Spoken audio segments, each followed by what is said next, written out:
请于小姐先行入府内。于小姐，于小姐人呢？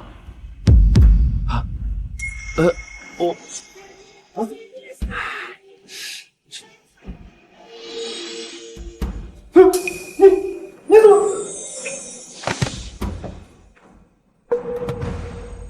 醒来吧。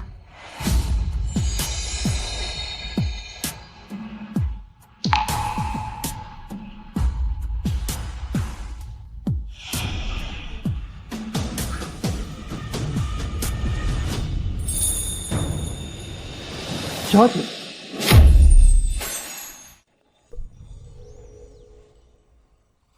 皇上不讲，湘江陈家，古城沈家，恳求于小姐出世，救我家族于危难。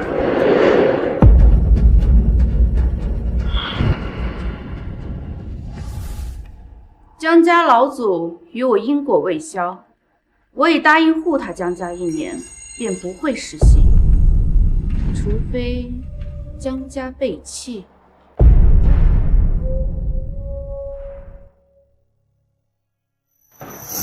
诸位，不送。于小姐，于小姐，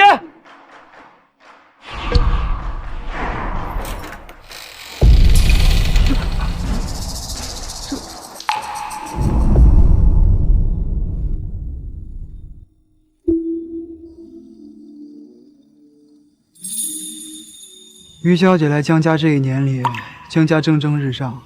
没想到，连这原本废弃的芙蓉岭都生得愈发枝繁叶茂了。于小姐，可真是我们江家的福星啊1年前，江家家业败落，家人身患顽疾。江衡自知江家危亡，求我出世。小姐，于小姐，如今江家败落。 后继无人，家人更是重症缠身，求您看在和祖上有旧的份上，救救江家吧！为了结与江家祖上的因果，我以身入居江家。好。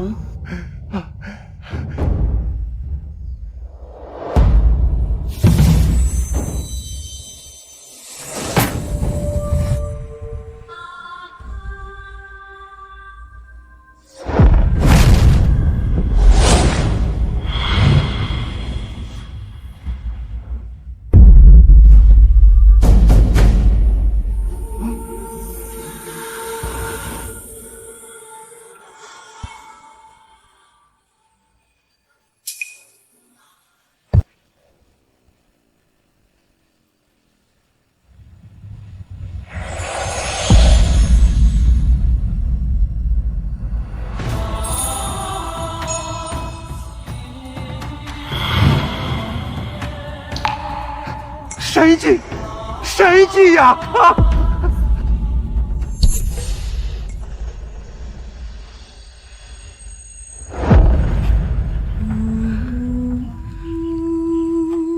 我以双腿为引，镇压江家浊气，封于此辈。只需1年，江家福源将至。可若是背誓毁碑，必将家破人亡。江衡，谨记在心。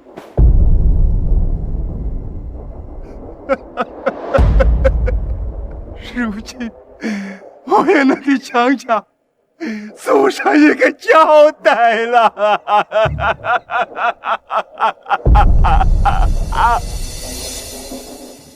如今1年之期将至，今天便是最后一天，江家将福运亨通。希望不要出什么差错，否则江家这1年所得的一切都将顷刻崩塌，消亡殆尽。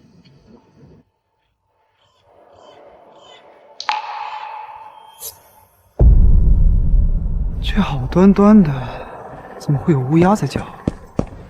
少爷，于小姐。少爷，于小姐，大小姐在外经商1年，已经从国外回来，夫人特意准备了接风宴，让我来请你们回去。于小姐，我推您过去吧。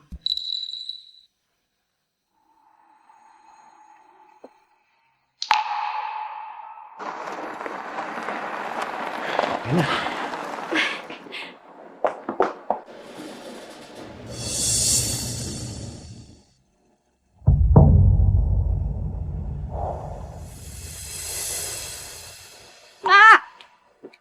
婷儿，哎呀，妈想死你了。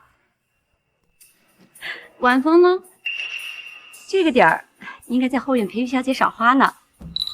于小姐，就是那个整日只知道在我们江家白吃白喝的骗子，就知道使唤我家里人，他还真当自己是个大人物了。婷儿，不得无礼。于小姐是咱们江家的大贵人，一会儿啊，你见到于小姐，一定要记得向她请安，可不能怠慢了。哼，什么狗屁于小姐！等这次和袁家合作的芙蓉岭开发工程结束，我第一件事就是把那个装神弄鬼的骗子赶出江家。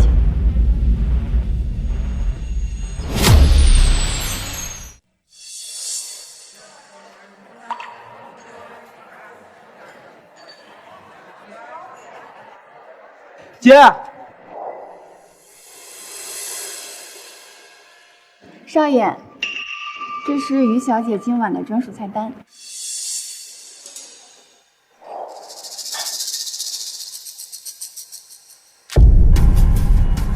我都说了多少次了，于小姐不吃荤腥，快去后厨把菜单里的肉食荤腥通通给我去掉。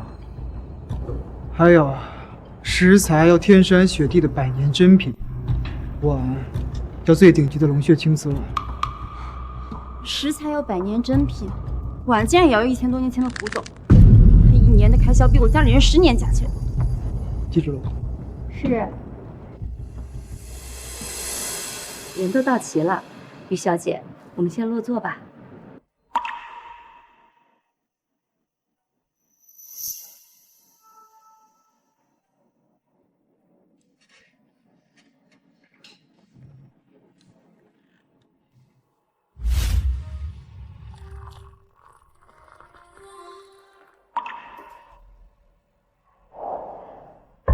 慢着，这可是江家主座，平时只有爷爷才有资格坐。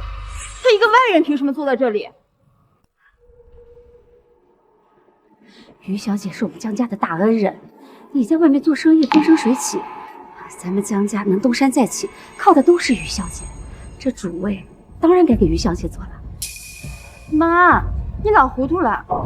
我江婷能在江家落魄之际带领江家跻身上流，靠的是我聪明能干和响当当的本事，和他一个只会白吃白喝的骗子有什么关系？江婷天命衰星，本非经商的材料，却因我侥幸成了商业巨贾。时也，命也。我们江家能有今天这个地位，全都仰仗于小姐。姐，我们不能不知感恩啊！是啊，婷儿，你千万不能再冥顽不灵了。你们与其相信江家兴盛是靠这个骗子的满嘴谎言，也不愿意相信是因为我天资聪慧运筹得当。实话告诉你们吧，今日我回家来，带回来一个天大的好消息。我呀，已经和袁家谈成了合作。袁家是那个东省首富世家，不得了，能和袁家达成合作，那可是一步登天，平步青云啊！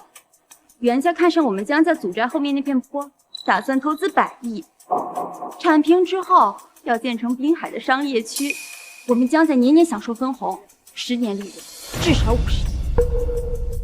50亿啊！宅后面那片坡，姐，你该不会说的是芙蓉岭吧？没错，袁家建筑队明日就到，要铲平的就是芙蓉岭。不行，你爹生前多次告诫，说芙蓉岭乃江家福地，就算有一天我们江家人要饿死街头，那都不能动的呀。是啊，姐，芙蓉岭坚决不能动。爸那是年纪大了，老糊涂了，竟然相信这一个招摇撞骗的黄毛丫头的谎话。当初江恒为了求我改造芙蓉岭，拯救江家，付出了性命。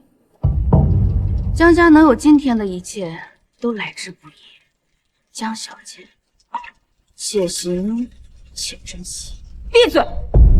当初的事儿你还有脸提？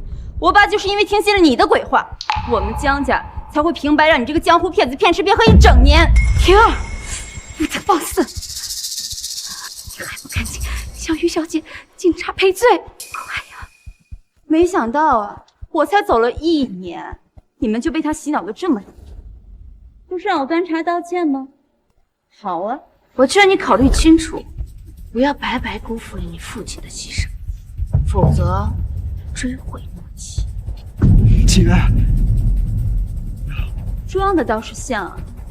妈，晚风，你们看好了，冒犯了她这狗屁于小姐，到底有什么后果？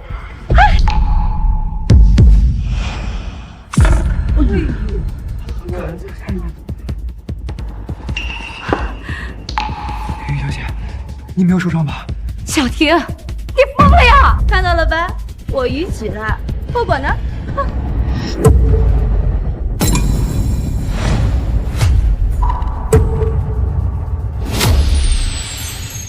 后果呢？哼！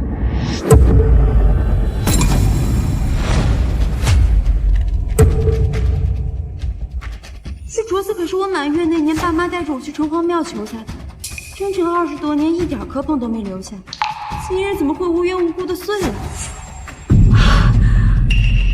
婷儿，这一定是你刚才对于小姐不敬才会这样的。你快向于小姐道歉呢！快！不过是个破镯子，戴了这么多年，早该碎了。妈，你别自己吓自己。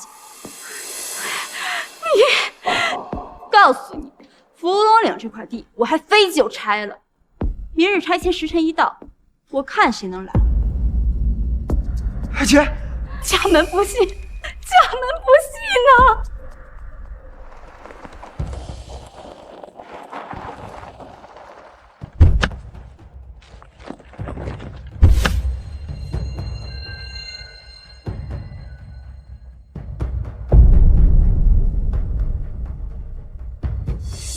大小姐，什么？袁管家到了，那我速去迎接。有那位大人物的消息吗？大少爷，老龙已经搜遍全城，可仍旧没有那位大人物的下落呀。当年爷爷病危，要不是他，我们袁家早已崩塌。现在也只有他能够救我们袁家。继续找，务必倾尽全力。记住，就算袁家散尽万贯家财，也要请得这位大人物出世。是。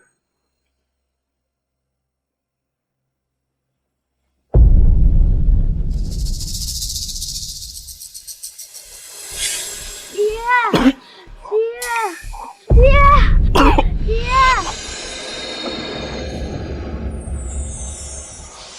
感谢小姐出手救我父亲啊！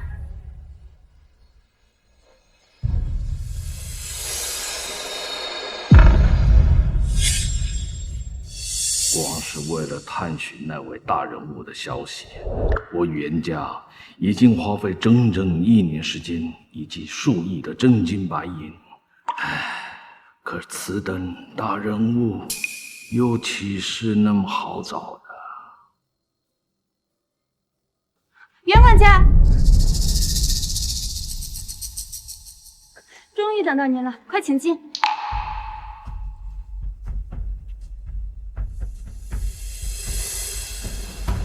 袁管家放心，等到明日时间一到，就可直接动工。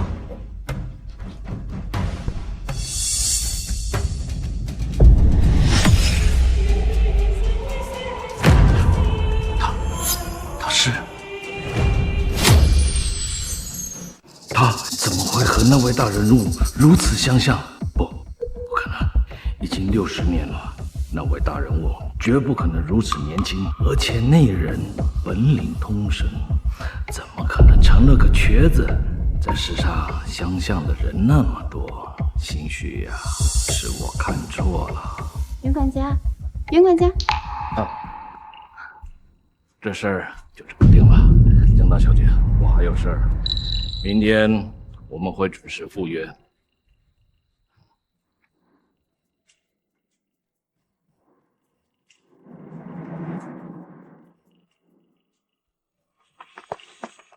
大小姐，真要这么做呀？夫人可吩咐过，万不可怠慢于小姐呀。要是让夫人知道我定了她的门，那夫人肯定会用家法来处置我的呀。有我在，江家没人敢动你。这还不快放！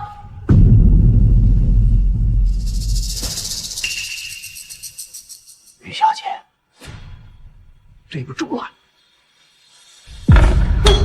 姓于的，我看你明天还怎么做冠先生。这可是由世界上最坚硬的乌钢做的，重达1000斤，就算是神仙来了也掰不断。我看你这次还怎么出？走。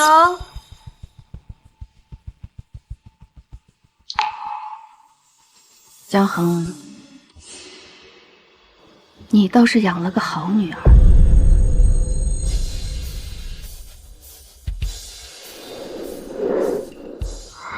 此次江家大小姐能与东省首富袁家达成合作，想必江家日后必能一飞冲天，成为海城顶级首富，指日可待呀！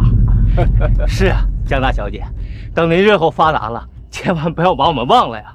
这是自然，日后有我江家一口肉吃，就有各位一口汤喝。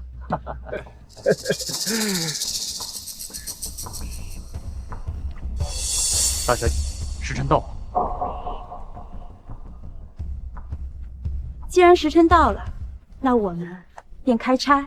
这是江家的福泽之地，我劝你不要拆。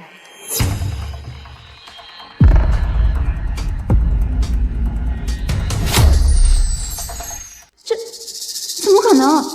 我分明已经把他……这人是谁啊？这江家有这号人物吗？这你就不知道了吧？此人就是江家的一个瘸子，据说呀，在江家白吃白喝一整年，花的钱都快顶得上江家1/3的财富了。原来就是江家养的一个残废，竟然敢在这里指手画脚，江大小姐一定不会轻饶了他。大姐，于小姐已经说过了，这块地不能拆，你就看在咱爸的一面上，收手吧，好不好？你怕不是疯了？我在外面好歹是首屈一指的商界女王，而她只是一个招摇撞骗的神棍，你让我听她的？确实，江家大小姐这一年崭露头角，初入商界就带着落魄的江家击入上流。外界都说呀，江家大小姐是难得一见的经商天才。要我说呀，放着这么优秀的女儿不愁，却偏偏要把一个白吃白喝的黄毛丫头当成宝，这江家呀，还真是瞎了眼。你们今日这芙蓉岭，我拆定了。婷儿，你听马玉去劝，这于小姐是咱们江家的大恩人，她不会害我们的呀。她说了，这地不能拆，不能拆呀。妈，这次的开发是和袁家合作，如今袁管家就要到了，你难道就放着眼前这价值100亿的财富不要，去信一个骗子说的鬼话吗？是妈，你去看着就好，我做的一切都是为了江家。给我拆！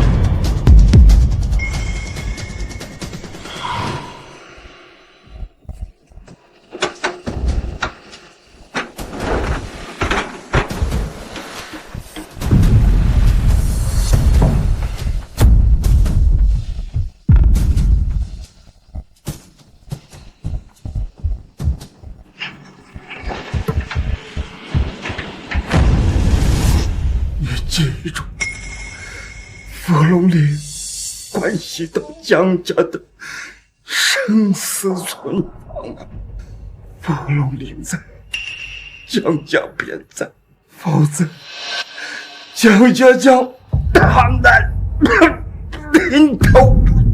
爸，你放心，我必将誓死守护芙蓉岭。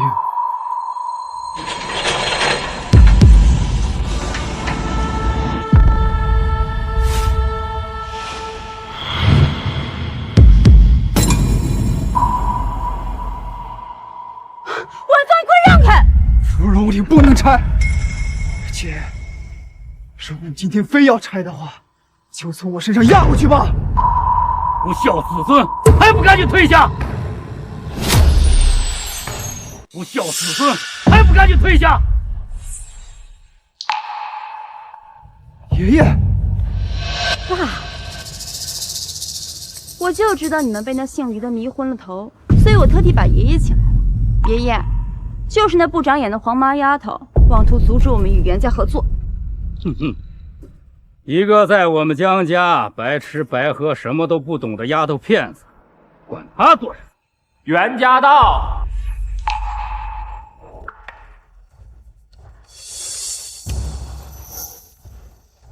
像，真像。可惜了，要若是那位大人物就好了。哈哈哈哈哈哈！袁管家亲临，江家真是蓬荜生辉啊！老爷子，恭维的话就不必说了。现在时辰已到，还是赶紧动工吧。我受少爷的嘱托，还得赶快去找一位姓于的大人物。袁家还在等着他救命呢。姓于？还是我想多了。哈哈，应该的，应该的。来人！爷爷，于小姐说了。芙蓉岭不能拆。于小姐，怎么连姓氏也一样？于小姐，于小姐，明儿这姓于的让你把江家卖了，你是不是也要乖乖替他数钱啊？小峰啊，你年龄尚小，没有见过什么世面，但是你爷爷什么样的大风大浪没有见过呀？有些人就是在这儿装神弄鬼，为了就是吸引目光。你别我的眼睛！来人，给我拆！我以双腿为引，镇压江家浊气，风雨慈悲。只需1年，江家福源将至。可若是背誓毁碑，必将家破身亡。江恒，谨记在心。你想清楚了，这可是江恒为江家求得的福地，你若拆了，江家这1年所积攒的一切都将顷刻覆灭。如今的江家有了袁家的帮衬，肯定是越发的昌盛。什么顷刻覆灭？老夫根本就不吃你这一套！来人，拆！若灾祸降临，凭他袁家可护不住你们。于小姐，这话可不敢乱说呀。袁家乃是我们东省第1大家，我们江家得罪不起的呀。哼，在我们江家，你作威作福也就罢了，如今还敢当着袁管家口出狂言，现在赶紧给我跪下，向袁管家道歉！让我跪，袁家不够格。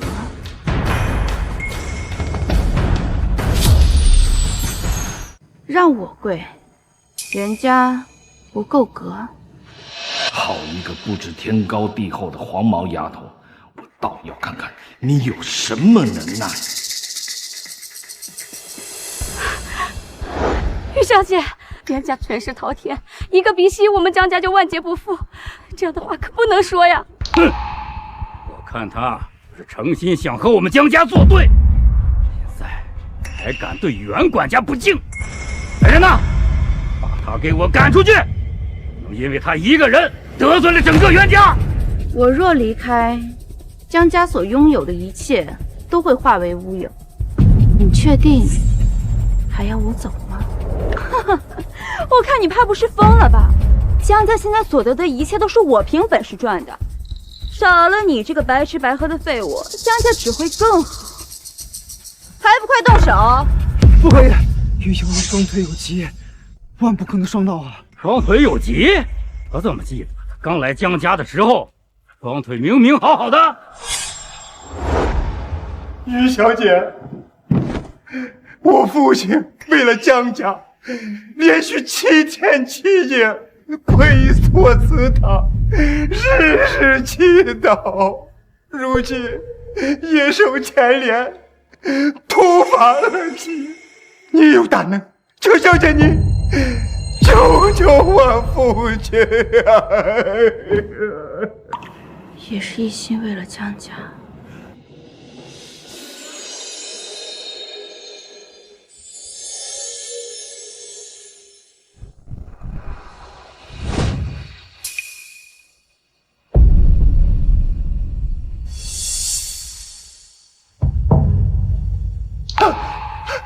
是于小姐救我父亲。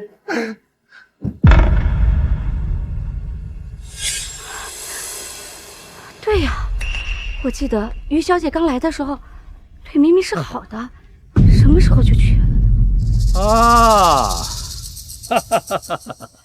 我知道了，肯定是她觉得以前的手段不够用了，故意坐在轮椅上装瘸博同情，想继续在我们江家享福是吧？啊，姓于的，你还真是好心机。其中肯定有什么误会，我相信于小姐绝对不是这种人的。还能有什么误会？当众顶撞袁管家，还在我们江家装瘸卖惨，今天必须站起来，给袁管家下跪道歉。你想清楚了，我若是起身，这个代价，江家恐怕承受不了。你想清楚了，我若是起身，这个代价，江家恐怕承受不了。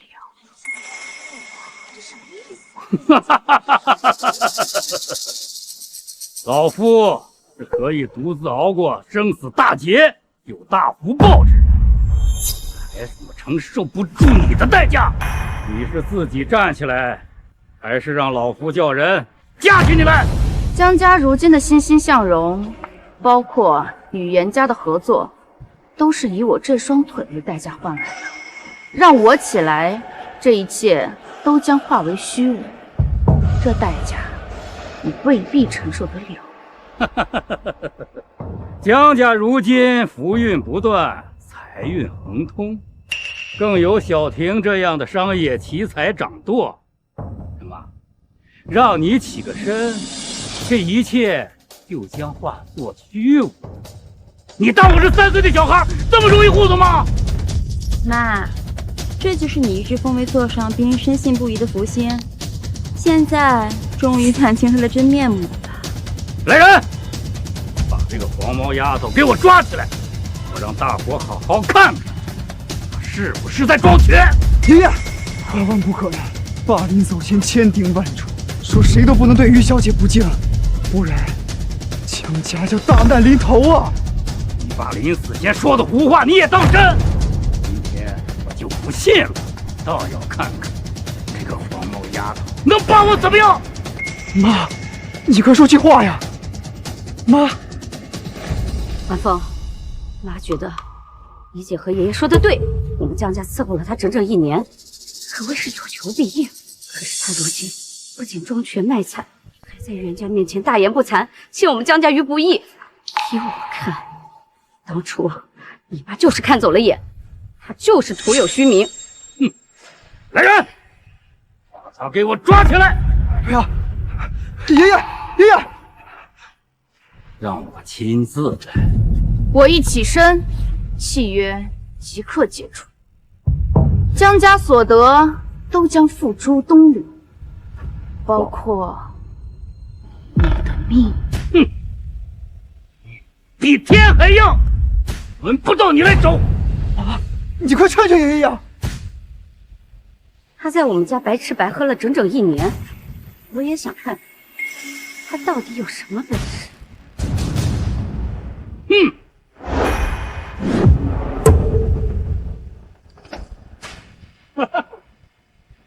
这不就起来了吗？说的报应呢？我怎么没有看见？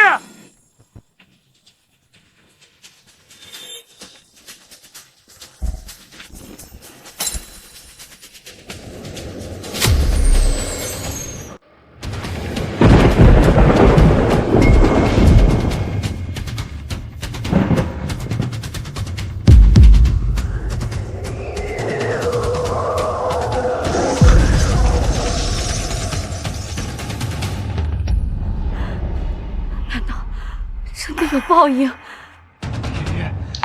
报应真的来了，你快向于小姐赔罪啊！什么狗屁的灾祸，不过是刮风打雷而已。春夏季节，打个雷，这不很正常吗？有什么大惊小怪的？大伙儿都看着啊，该冒犯的我也冒犯。这个姓于的，你也被我给拉了起来。灾祸呢？报应呢？怎么我什么事都没有啊？这世上哪有什么鬼神邪说，有的只有拿鬼神邪说装神弄鬼的人。因果有报，江家福缘已尽。谎言都被揭穿了，还敢在这招摇撞骗！上天有灵，天地有眼，你若再执迷不悟，小心天打雷劈。还敢在这儿蛊惑人心，这个世上根本就没有什么报应，不然的话，他怎么能好端端的还站在这儿啊？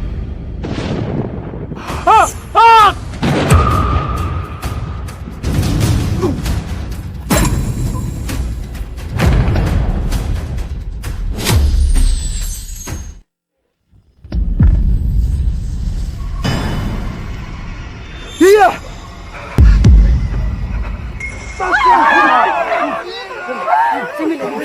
死了，人真的死了，他的话灵验了，这家老爷子真的被雷劈死了。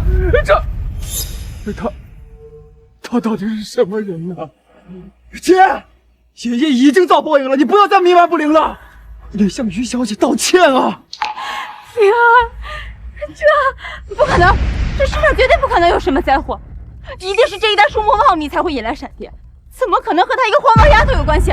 这只是前兆，虽然约定已经解除，但此碑仍镇压着江家浊气。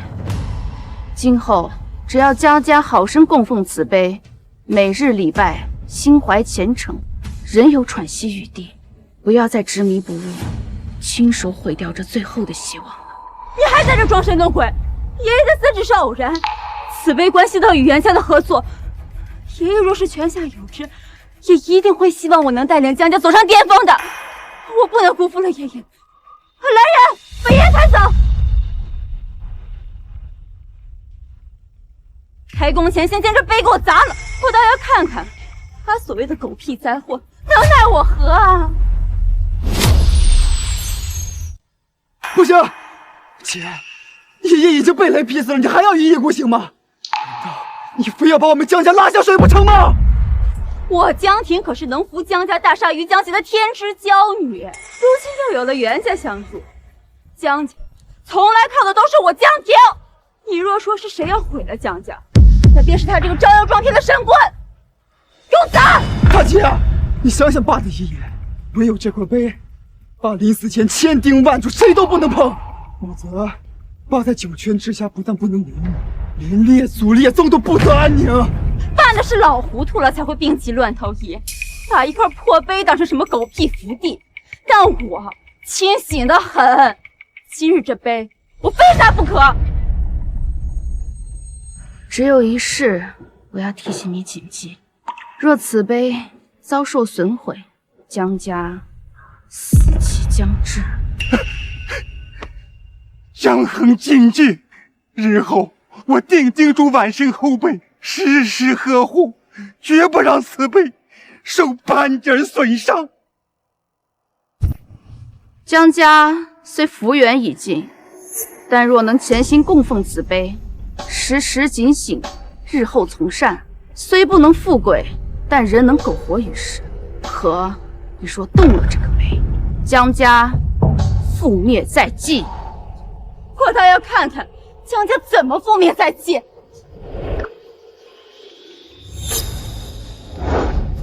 把他给我拖下去！大姐，不要啊！大姐，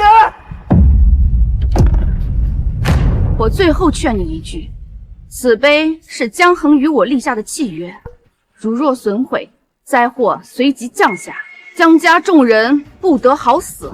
你确定要这么做吗？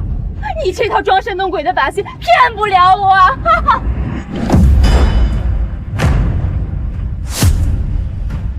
不要啊！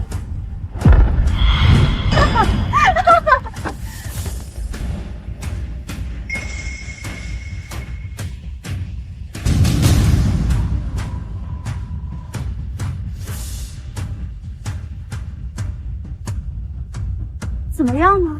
如今碑我也砸了，报应在哪儿呢？灾祸又在哪儿呢？我怎么一点事都没有呀？灾祸又在哪儿呢？我怎么一点事都没有呀？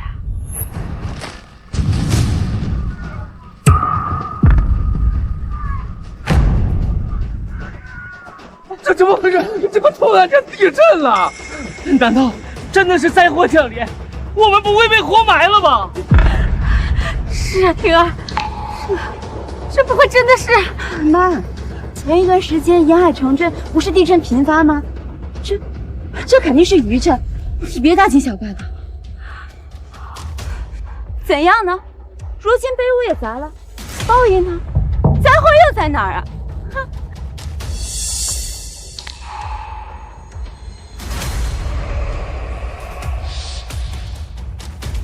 余金来了。江总，大事不好了！江氏集团投资数十亿的竹龙工程突然塌方，在场的数千位工人尸骨无存。什么？江总，公司内部数十位元老级股东纷纷撤资，价值数10亿，公司内部资金紧急倒缺。江总，海城突然发生诡异地震，方圆数里之内只有总部大楼被埋进了地底，很多合作商听闻此事，纷纷要求取消合作，实时亏损总计超100亿，江氏集团破产了。不，这不可能！江氏集团破产了。不，这不可能！这可是江氏掌握着海城半个地产命脉的一方巨擘，居然顷刻间倾家荡产！哎呀！于小姐说，江家家破人亡，覆灭在即，这一切都一一兑现了。姐，你回去跟于小姐道歉，她有什么要求，咱们都答应她。你求她饶过我们江家吧，好吗？是啊，小婷，真的是100亿呀！我们江家所有的资产说没就没了，这一定是我们冒犯了于小姐的惩罚！快，我们一起向于小姐请罪啊！快啊！这世界上根本没有什么狗屁灾祸，你不是说江家去年所得的一切都会付之一炬吗？那我的命怎么没被你收回去啊？不就是做生意吗？有赔有赚的很正常，不过是件天灾人祸，谁能预料？而且我是天之骄女，商界奇才，只要我还活着，江家东山再起简直易。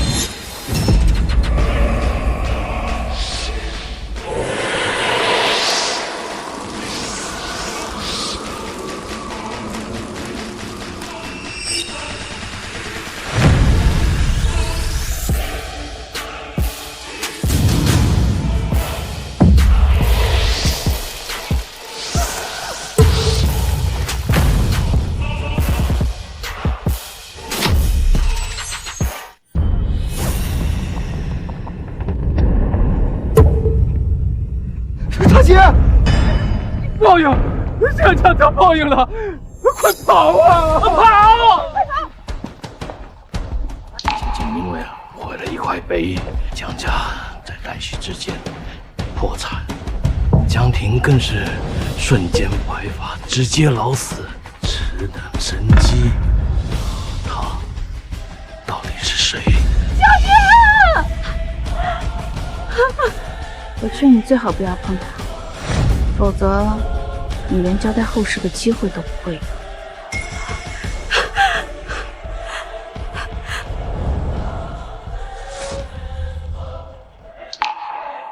他是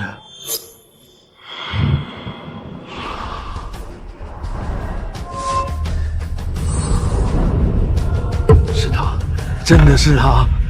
袁家一直在找的大人物，居然一直在我面前。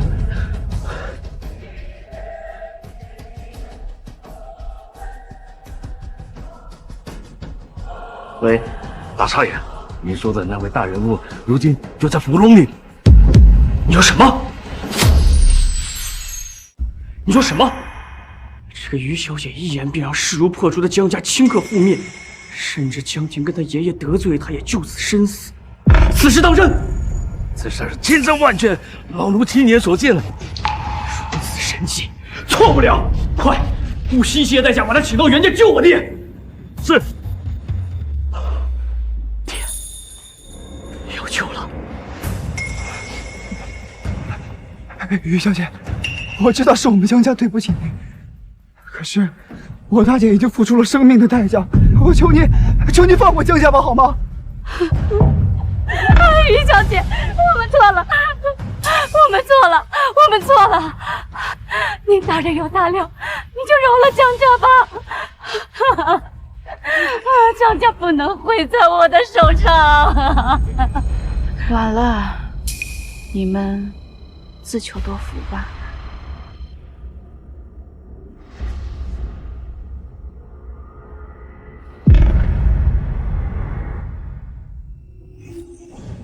快，随我去迎于小姐回府。于小姐，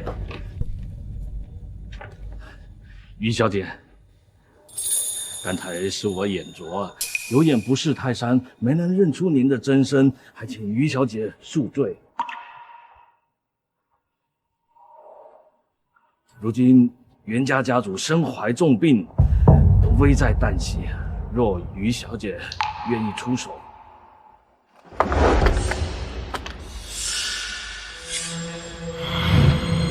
袁家必有重谢。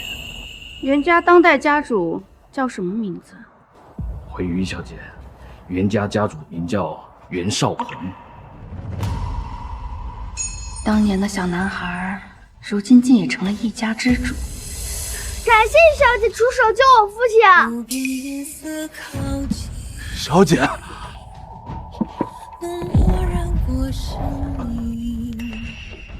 小姐，这便是全职狗蛋，这位便是于小姐，我们袁家已经扶持千年的主人。于小姐便是袁家的天，你记住了吗？当年满城瘟疫，民不聊生。我为挽救苍生疾苦，离开了袁家，没想到故人之后竟落得如此下场，我也该去见他最后一面了。带路吧。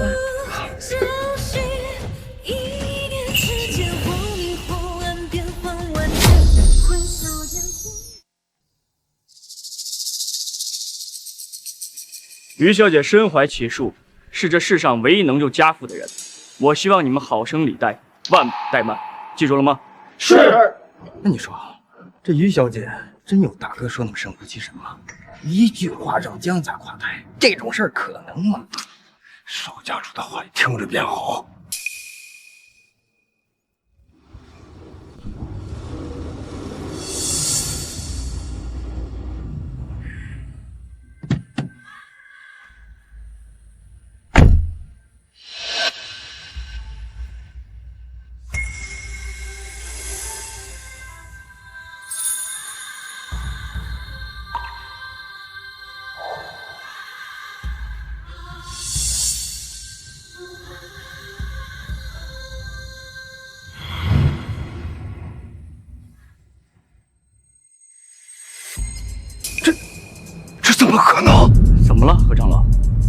自小和家主一起长大，有幸见过于小姐一次，没想到她竟然和60年前一样，一模一样呀！身材、容貌竟分毫未差。何长老，这你就说笑了，这肯定是于小姐的后人呐，这哪有人能60年容貌不变啊？那不成老妖精了吗？不得无礼！于小姐是能救袁家于大危难的大能耐之人。也许是我想多了吧。于小姐，这位就是我们袁家的少家主。于小姐，如今家父性命垂危，族人重镇缠身，袁家愿不惜一切代价，请于小姐出手救治。求于小姐救救袁家！是你，当年跟在袁绍红身后的那个小男孩。不是吧？你替我合掌，这么多年不学呀？于小姐，这位是我们袁家的何长老，你认识呀？他呀，肯定是小时候听奶奶提起过咱们袁家的事儿。这世上哪有什么长生不老的人呢？三弟，算不上认识。看来我与袁家前缘未尽。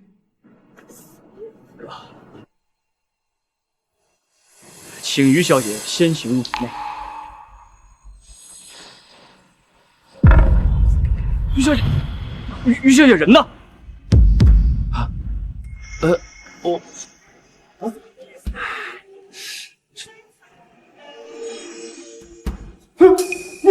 你怎么？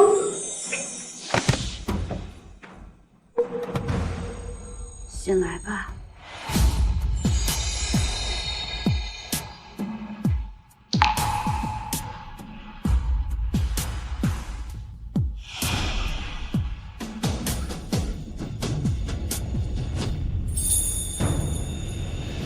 小姐，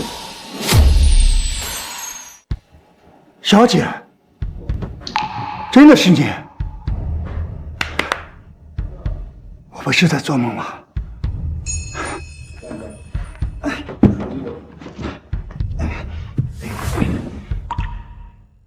自从60年前您离开袁家，我就一直在找寻您的踪迹。本以为此生无缘再见，没想到在临死之际，您竟还见老奴一面，老奴死而无憾呀！起来吧，狗蛋。我如今回袁家，只是为了见故人一面。你早已不是我的奴仆，不必再跪。小姐，在老奴心里，你永远是袁家的主人，谁都无法改变。只可惜，老奴命不久矣，此生再也无法为小姐鞍前马后了。石碑碎裂，江家毁约，而后便是袁家引路，故人重逢。看来一切都是命中注定。狗蛋，我既然已经回来了，便不会让你死。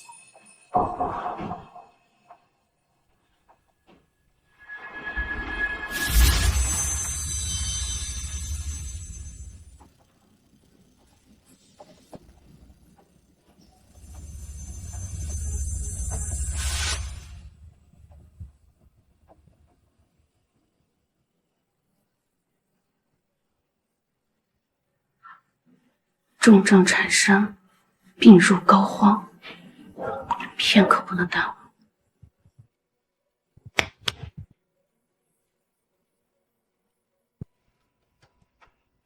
李小姐，有什么吩咐？我说，你记。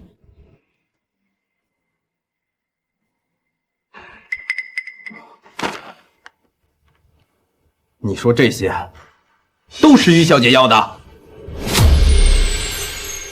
你说这些都是于小姐要的。是的，于小姐吩咐了，这个名单上的东西一点都不能少。千年沉香，百年黄金叶，这些东西连我们袁家都没多少存量。哦，还有这凤鸟长明灯，那更是价值连城，整个上海滩都找不出一个，价值千万大洋。还说什么是我们袁家的救星？我看呐，那就是灾星。三弟，不可造次。于小姐是现在唯一能救爹的人了。只要能救爹，别说什么千年沉香、百年黄金叶，就是他让我把袁家的所有产业拱手相让，我也甘愿呢。是，大哥，我现在就去安排，把东西啊给于小姐送过去。去吧。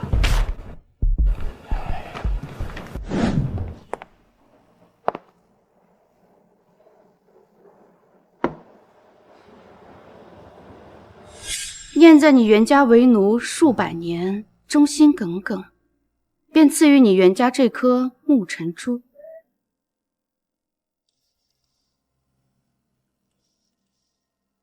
在我走后，常伴身旁，可延年益寿，镇守袁家。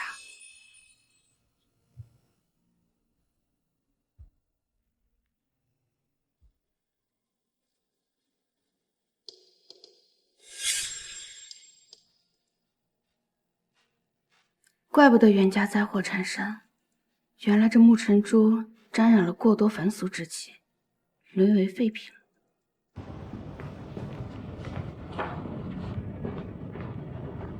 于小姐，您要的东西。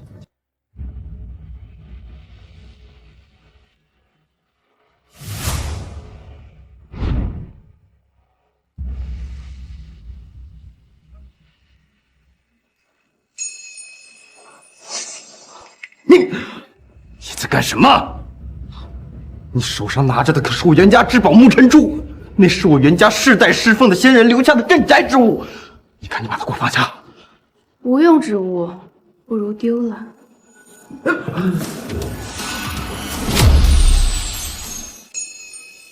把我们袁家的至宝当垃圾丢了，我少爷，于小姐是少东家请来的，三思啊你。我收拾不了你，有的是人能治你。你给我等着，我现在就告诉我大哥。不必理会。焚香，沏茶。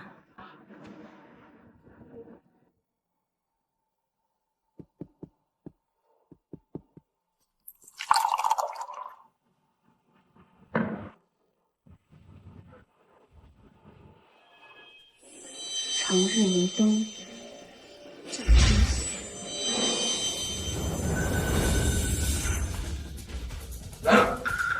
这是长明灯亮，任何人不得入内。半日之后，灯燃尽，人可活。白先生，这边请。二哥，三弟，二哥，你快去救救爹吧！什么？胡闹！爹都病成这样了，大哥居然找了一个不到20岁的黄毛丫头给爹治病。二少爷，于小姐是邵家主和何长老请回家的，说是有大本事能救老爷。他有个屁的本事！二哥，你是有所不知啊，这姓于的一进咱们家，他便狮子大张口要了价值连城的奇珍异宝，然后他大言不惭地说咱们袁家的至宝木尘珠是垃圾，然后他竟然把木尘珠当垃圾给丢了。什么？他把木尘珠丢了？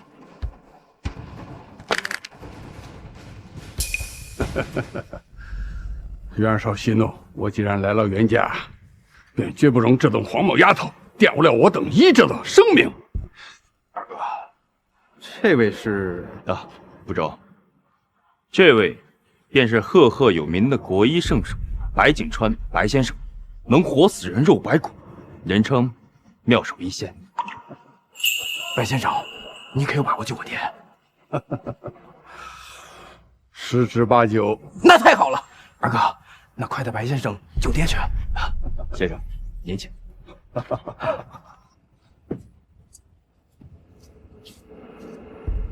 快去报此事禀告大少爷。是。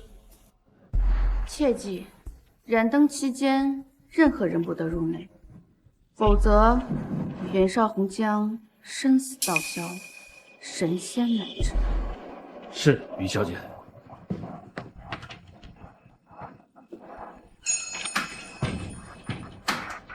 二哥，那疯女人就在这儿。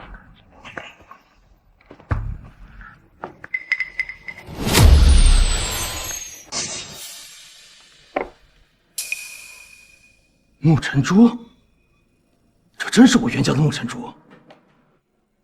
他竟然敢把我袁家供奉几十年的至宝当成垃圾，找死！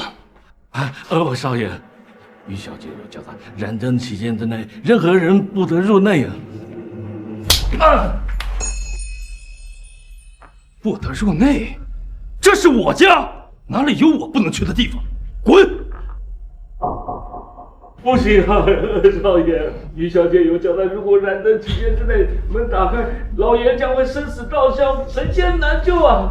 少爷三思啊！什么生死道消，神仙难治，都是狗屁！要我看呐，就是那个疯女人神志不清，胡言乱语，你还不快点给我滚蛋！于小姐能一言决断江家生死，如今更是能无火燃灯，一定不会无的放矢。不要啊，少爷，我求你了，是燃灯期间开门，老爷会很危险的。滚开！这世上还没有我袁维军不能开的门，我倒是要看看谁在我袁家装神弄鬼。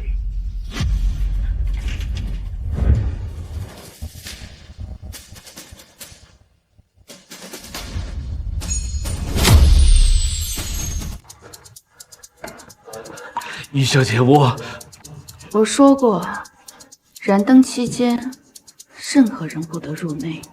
你还敢在这装模作样？白先生，你可曾听过这种规矩？老夫行医半生，闻所未闻。治病救人靠的是医术医理，而不些什么邪门歪道。一介凡夫，自然见识浅薄。你可知道他是谁？这位可是赫赫有名的国医圣手。凡夫依旧是凡夫。哼，老夫治过的病人没有1万，也有数千。说老夫见识浅薄，敢问于小姐救过多少人呐？我救过一座城。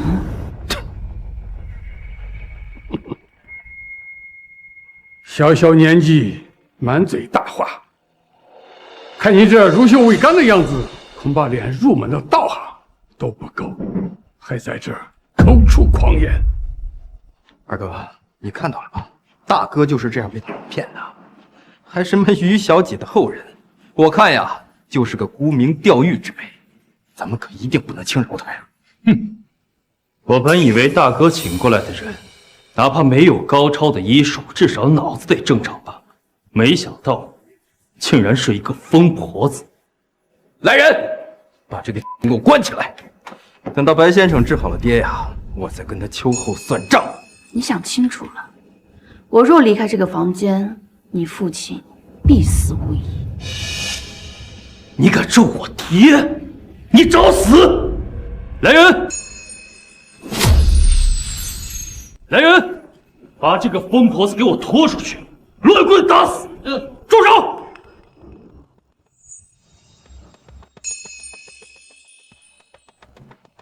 大哥，你来了正好。他不准得罪于小姐，滚下去！大哥，他于小姐，我二弟生性顽劣，我替他向您请罪，赶紧向于小姐道歉。大哥，你要我跟他道歉？你知不知道，他刚才可是在咒咱们爹死。我能不知道你的性子呀？一定是你混淆是非，曲解于小姐，快道歉！三弟亲眼看见，他在咱爹的房间里边装神弄鬼，他还把咱们袁家的镇宅之宝沐尘珠当成垃圾给丢了，这也是我曲解他，说什么？大哥，你应该知道，沐尘珠对于咱们袁家来说意味着什么。这可是咱们祖上侍奉了几百年的仙人传下来的，能保咱们袁家顺遂的圣物。可现在呢，被他当垃圾一样丢了出去。于小姐，请给我一个解释。上面已沾染过多梵气，我劝你把它丢了，否则长明灯灭，你父亲性命不保。大哥，这可是咱们袁家镇宅之宝，你该不会因为一个疯婆子的话就真想把它丢了吧？是大哥，这可是咱们袁家侍奉了几百年的仙人留给咱们保气运、旺昌盛的圣物呀！我当初把沐尘珠留给袁家时，确实能保袁家昌盛。可如今，此物已被梵气玷污，留在袁家只能是祸害。你说什么？这沐尘珠是你留给袁家的？你给我闭嘴！那位仙人何等尊贵，我爷爷临死之前跟我们说，他能够侍奉那位仙人是他的荣幸。凭你也配冒充？大哥，你看到了吧？这个女人就是个疯子，把她留下来只会给咱们袁家平添祸害。你快把她赶出去！大哥，哎呀，大哥！于小姐，你真有把握救我爹吗？他是死是活，全系你一念之间。留给你考虑的时间不多了。大哥，你可别听他的，二哥已经给白先生带到咱们家了，他一定能治好咱爹的。白先生，就是那个妙手回春、治过无数奇症的圣手医仙袁老先生。不错，正是老夫。老夫行医半生，翻遍医书，可从未听说过什么长明灯治病的歪理邪说，可别遭人蒙骗呐！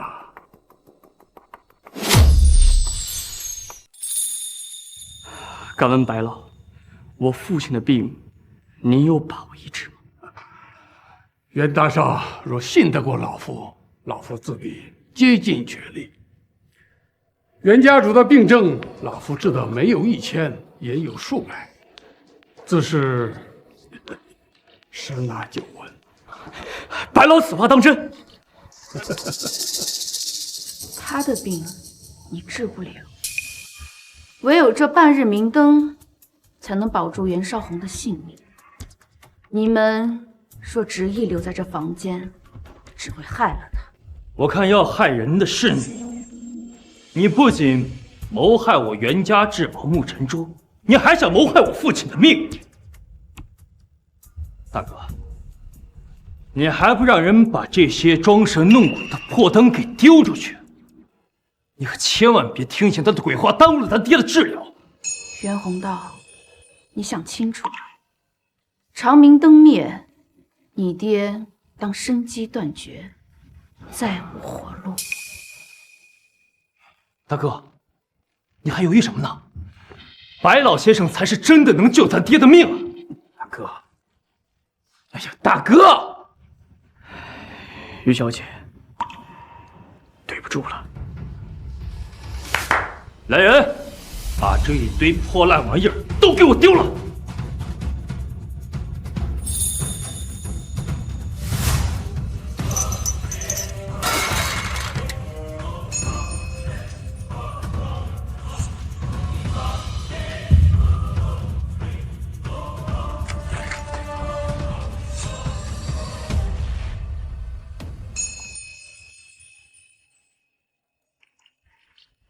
袁家该有此劫，时也，命也。还在这装神弄鬼！来人！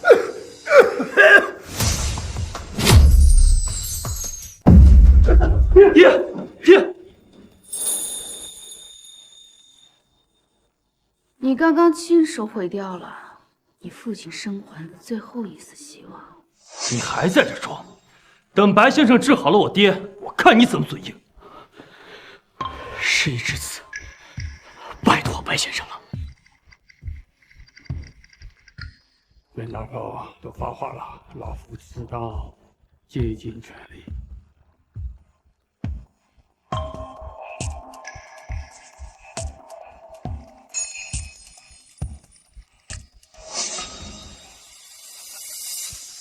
不过是风寒入体，经脉有些紊乱。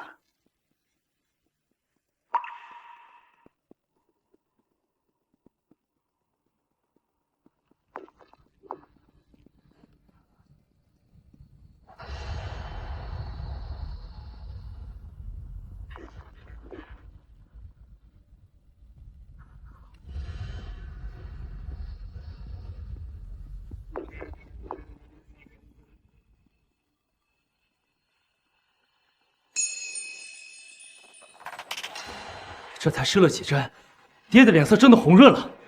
白先生当真是妙手。我已封住了袁家主体内的寒脉，病情已无大碍。稍后我开副药方，每天吃药不出3日，袁家主定能药到病除。谢白先生，谢白先生。本来袁绍宏生机未泯，还有半日不活，可如今你这针下去，不出3秒，他必死无疑。哼，小丫头片子，老夫醒你的时候你还未出生，教老夫治病你还嫩了点。3，我看就是他的破灯被丢了，在这找存在感罢了。来人，把这个姓于的给我丢出去！我可不想老爷子睁眼之后看到他。呸！晦气！2、1。哦，爹，这。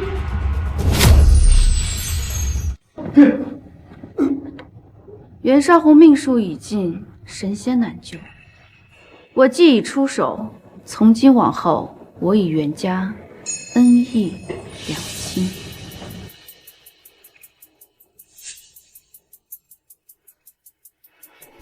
于小姐，于小姐，于小姐，于小姐！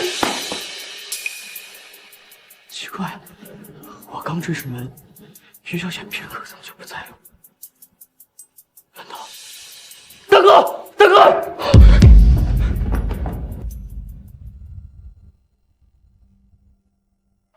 孙老，如今镇守山河的白虎神兽，因倭人的邪术而整日郁郁，已7日未始，连带各地灾祸不断。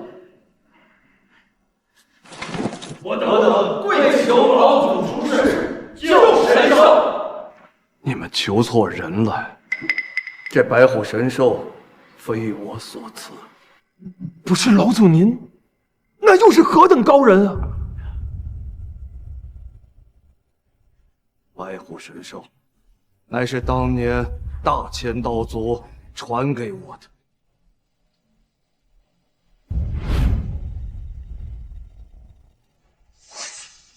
可惜100年前就已无踪迹，如今恐怕早已作化。难道老天真的要亡我大秦？皇家主，古城暗哨来报，已是道主的后人现世了。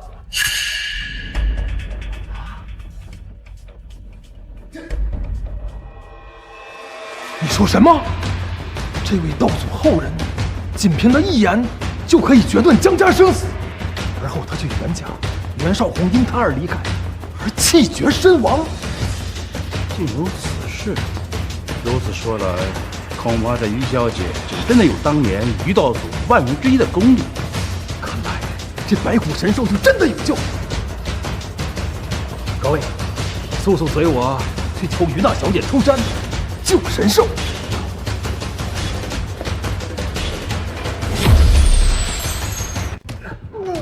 爹，大哥，爹又在咳血，大哥，爹！你你不是说我爹的病就无赖吗？到底怎么回事？这是，肯定是袁家主体内余毒未清，极度难返，让我再试一针，定能稳定病情。那白先生，还请救救我爹。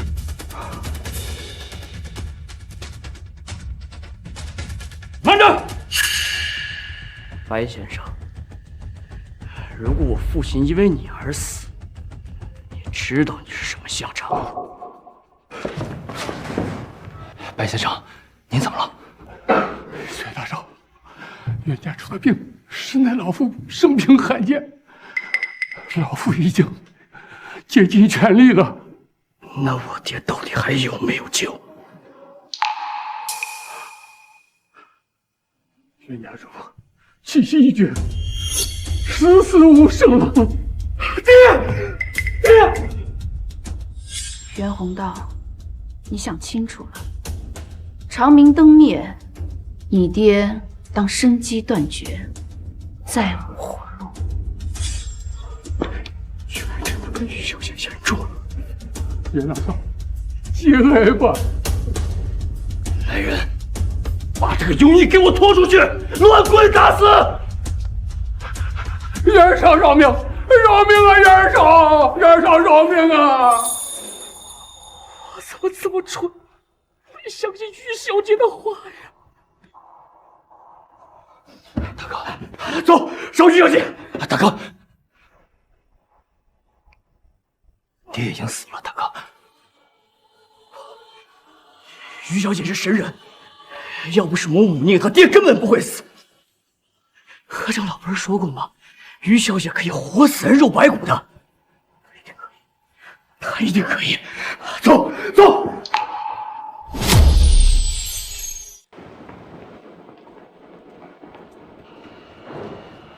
请于小姐出手救我父亲，袁家愿献出所有的财产跟奇珍异宝，只求于小姐出世救人。邪祟入体，神仙难救，这是袁绍宏的运数，你们回去吧。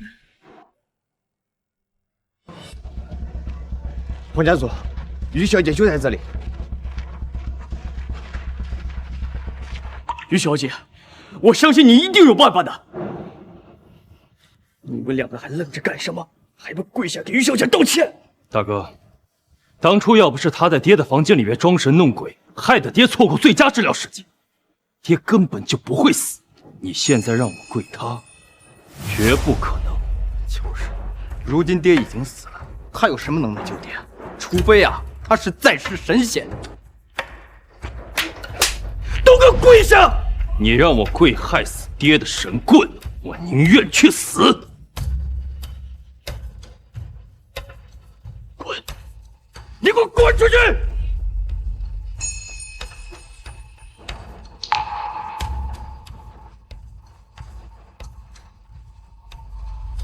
大哥，你会后悔的。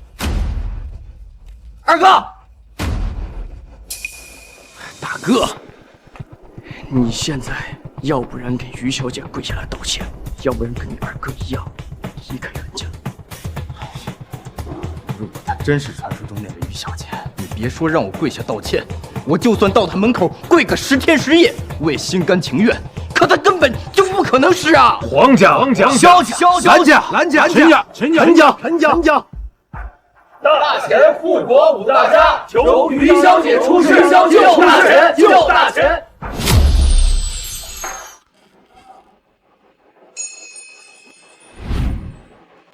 不必跪了，你们回去吧。袁家我是不会去的。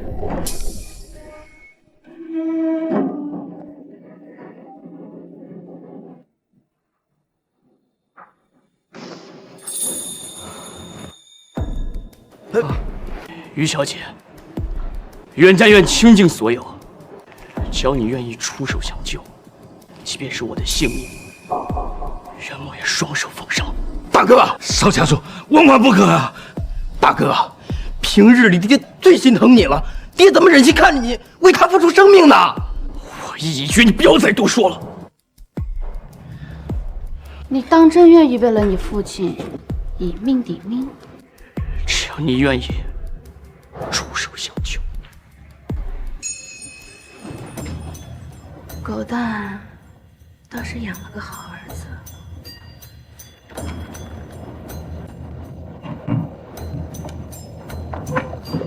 也罢，看在你一片孝心的份上，袁家我就再出手一次。谢玉小姐成全。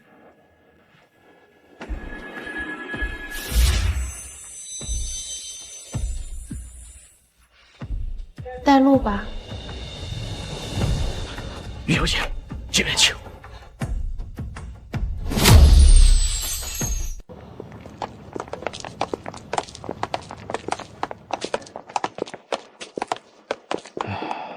跟你说，这于小姐真能把爹救活吗？这活死人肉白骨这术我都没听过呀。于小姐，拜托了。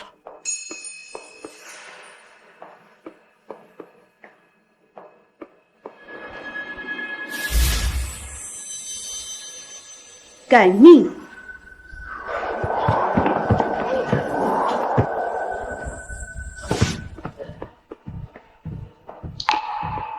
袁绍红体内生机已被唤醒，不出片刻便能复苏。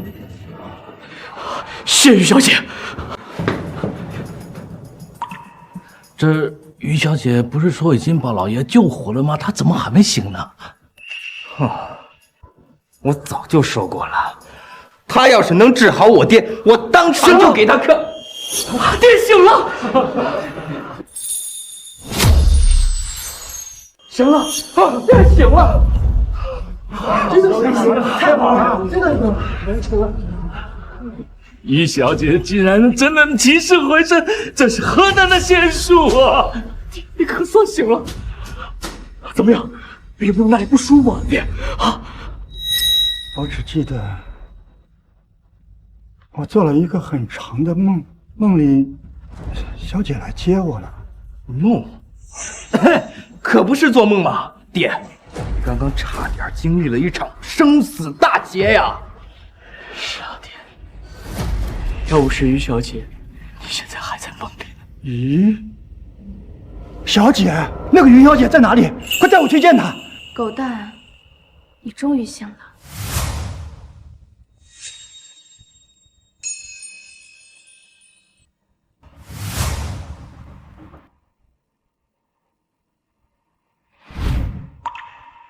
他刚才叫爹什么？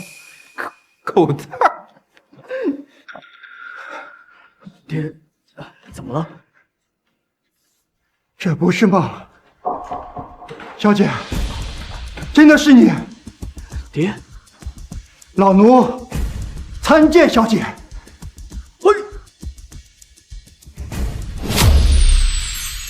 老奴参见小姐。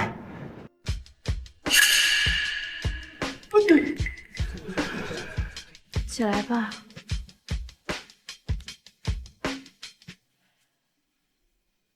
小姐，老奴总算见到你。你在说什么呀？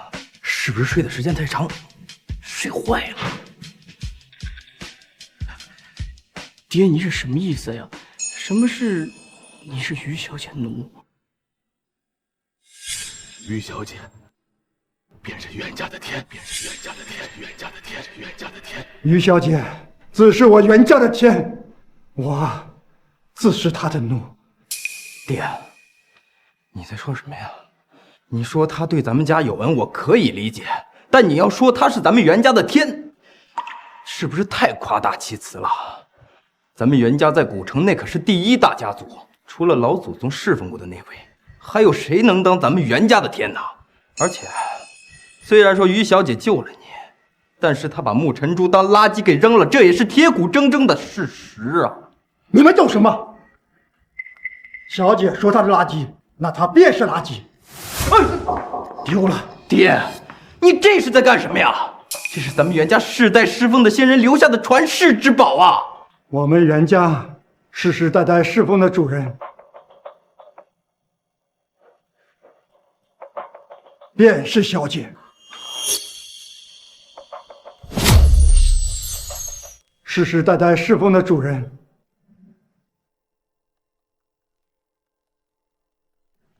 便是小姐。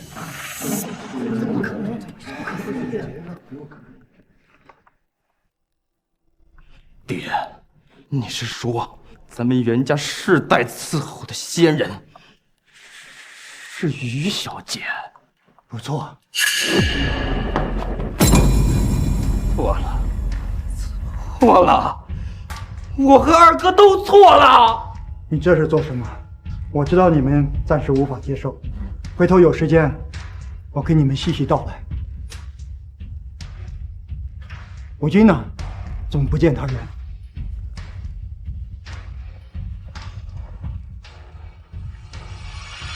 什么？逆子！我杀了你这个大逆不道的逆子！刀，给我刀！我杀了你！滚！逆子！我杀了你这个大逆不道的逆子！你不要！是我该死，是我有眼无珠，不仅差点断送了爹的性命，我还得罪了咱们袁家世代侍奉的仙人，是我该死！你该杀！不要爹！该杀！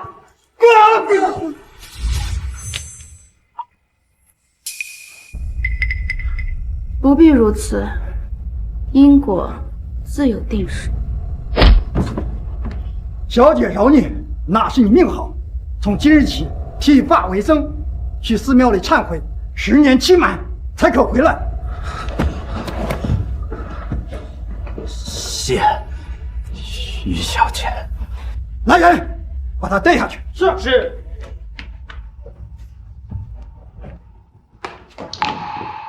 小姐，我那个不开眼的二儿子，我一定让人把他绑回来，到你面前跪地忏悔。天现异象，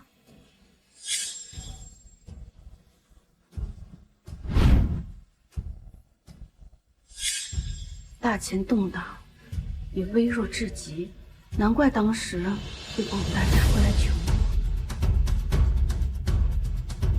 小姐，你不在府内休息吗？我有急事要去一趟护国武家。护国武大家，那可不是我们袁家能够招惹的存在。你去陪着小姐，绝不能让小姐有任何的损伤。是爹。此行我们竟然连于小姐的面都没见到，难道真的是天要亡我大钱吗？请不到于小姐，这大钱又谁能拯救啊？天下能人异士众多，未必就没有办法。来人，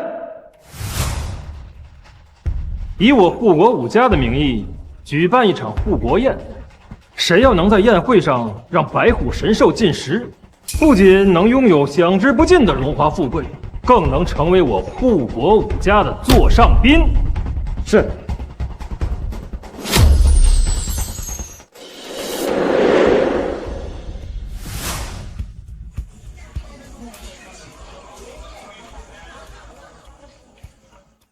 不愧是护国武大家族，好大的排场！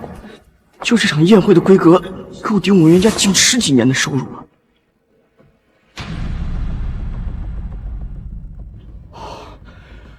这就是镇火神兽，好气派啊！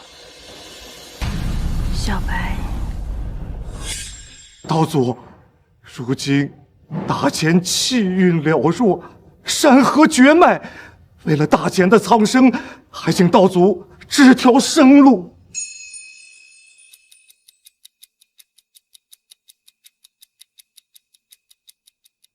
道祖这是何意？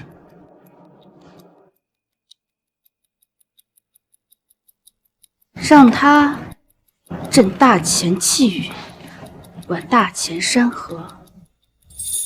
道祖，此等大事不可儿戏啊！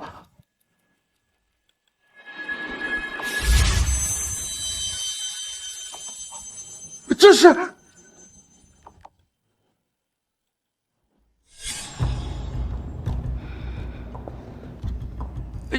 玉小姐，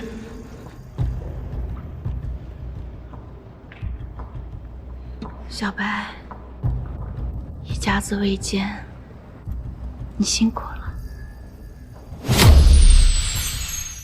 哎，这不是袁家当代主事袁宏道吗？跟在他旁边的人谁呀？不认识。看他那样子，不过年方20。这袁宏道竟然带着这种黄毛丫头来参加这护国盛宴，真是不知礼数。哎，我说，你说他会不会是袁宏道找的姘头啊？住手！你们是干什么的？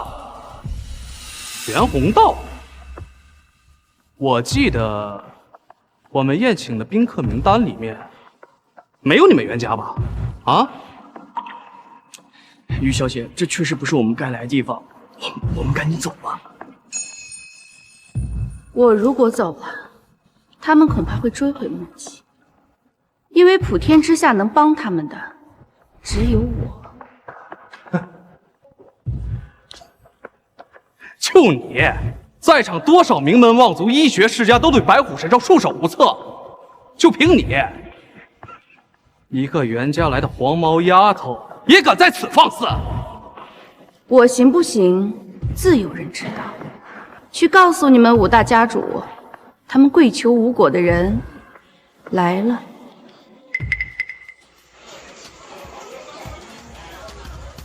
前几日，父亲与其他家主曾去求见一位高人未果。难道是他？就凭你这黄毛丫头，也敢在这大放厥词，还说5大家主跪求你，你也配？要我看，这袁家就是昏了头，竟然带着这个疯婆子在护国宴上招摇撞骗。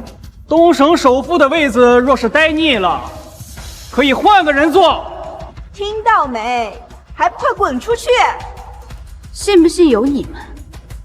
但若是神兽因此殒命，你难辞其咎。报告。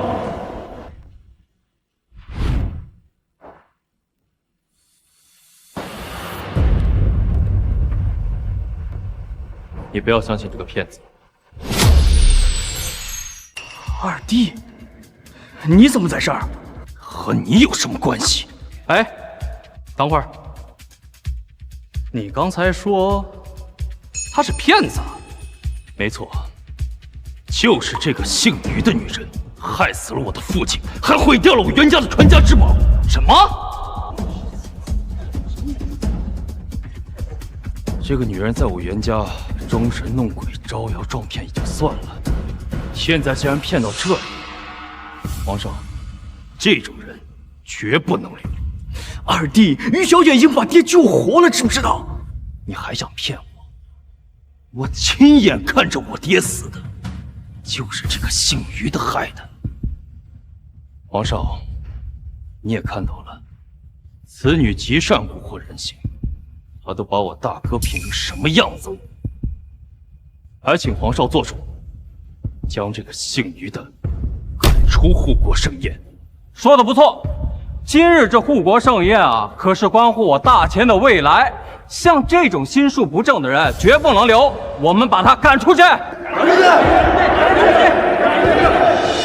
好，既然如此，那便……我若是走了，普天之下再无人能救神兽白虎，大钱动荡，你便是罪魁祸首。姓于的，事到如今你还敢口出狂言？在座的诸位，哪一位不是我大钱的栋梁之才？救镇国神兽，何时需要你来救？凡夫俗子再多，也不过是乌合之众。你说什么？不过一个黄毛丫头，竟敢跟在场诸多豪杰叫板！我看你是活得不耐烦了。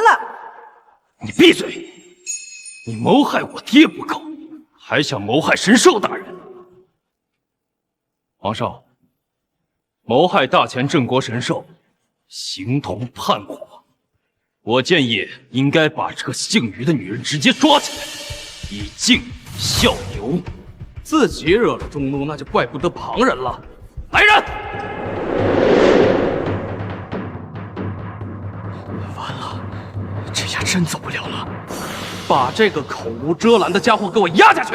听候家主发落。于小姐，快走！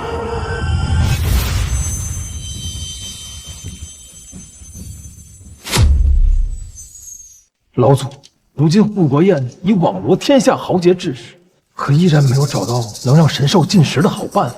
难道离了于小姐，我大钱真的再无一人能救镇国神兽了吗？找不到于小姐，大钱完了呀！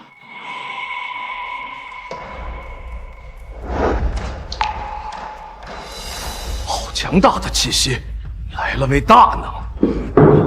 老祖，您这是怎么了？护国宴上来了一位大人物，尔等速速前去迎接。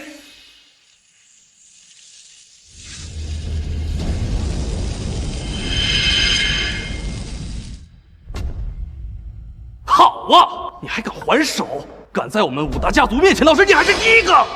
皇上，误会啊，我们绝无半点冒犯五大家族的意思，这都是误会。于小姐，你快解释解释吧，不然我们真走不了了。我便站在这里，我看他们能拿我如何？你是不知道自己犯了多大罪，还不知悔改。行，今日我上京沈家，愿助五大家铲除你这个不知天高地厚的疯婆子，还有我海城王家、西川谢家、北海陈家，惹了众怒，今日你必死无疑。来人！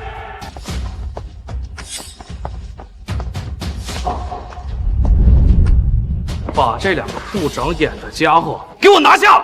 快点！这次真死定了！大哥，我早就告诉过你，离这个姓于的女人远一点。事已至此，弟弟帮不了你。住手！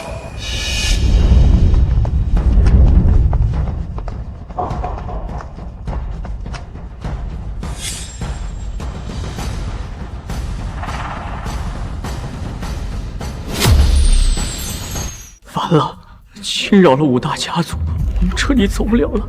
爹，就是他，一个在袁家装神弄鬼的小丫头片子，竟敢跑到咱们五大家族面前闹事。此人如此年轻，定不是老祖说的大人。那位兴许才到门口，必须尽快把此事处理，免得惊扰了那位。敢在这里撒野，你可知道这里是什么地方吗？完蛋了，这彻底完蛋了。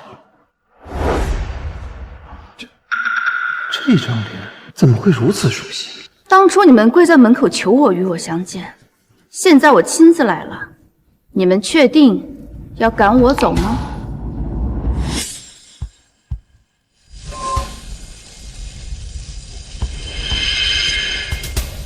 错不了，和道祖的样貌如此相像，他一定便是你道祖的后人于小姐。我们武家的家主都来了，你还敢装？你看我怎么收拾你！给我绑了，交给我爹处置！你个逆子，还不给我闭嘴！爹，你打我干什么呀？还打你干什么？我现在就让你知道我为什么打你！护国武家拜见于小姐。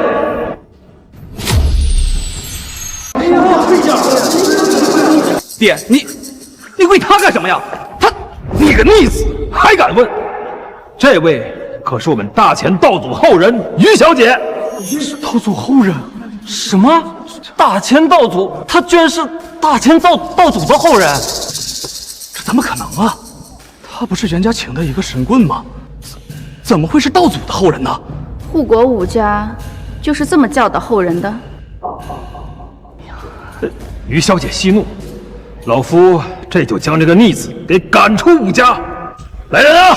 哎，王家主，琳琅固然闯下弥天大祸，可如今救神兽才是重中之重啊！待我们把神兽救活，再主持他也不迟啊。于小姐，是老夫御下无方，您放心，等此事了结，老夫定不会轻饶这个逆子。知道了。还请于小姐出手，挽救大钱于危难啊！如今大钱震旦，民生危难，都只因那白虎神兽一直不肯进食。如今已有7日，白虎神兽危在旦夕呀！听闻于小姐是道祖之后，定会有办法解救神兽。还请于小姐出手相救。今日我便是为了此事而来。谢于小姐。蓝家主，你说这于小姐生得如此年轻，难不成真有这么大的本事，能救白虎神兽？他若能成最好，但若不成，王家主，这里便是众人献上的灵丹妙药和珍馐，可是镇国神兽还低迷未尽。行了，都下去吧。是。这是千年灵芝、万年仙参，还有珍珠白玉汤，这神兽都救不上。于小姐，你也都看到了，我们已经是集大钱之力，把能搜集到所有珍贵的药材和仙丹都在这里。可是白虎神兽依然不肯进食，如果再这样下去的话，怕是神兽性命危矣呀！还请于小姐想想办法，救救神兽啊！于小姐啊，这些奇珍异宝，我们袁家1/1000都要拿不出来，所以这……王少，依我看，就算他是那个道祖后人，他也是个草包，根本就救不了神兽。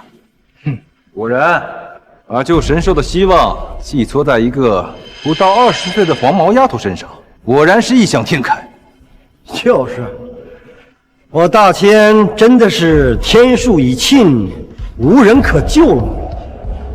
这些小白都不爱吃，你们去买2斤草鱼。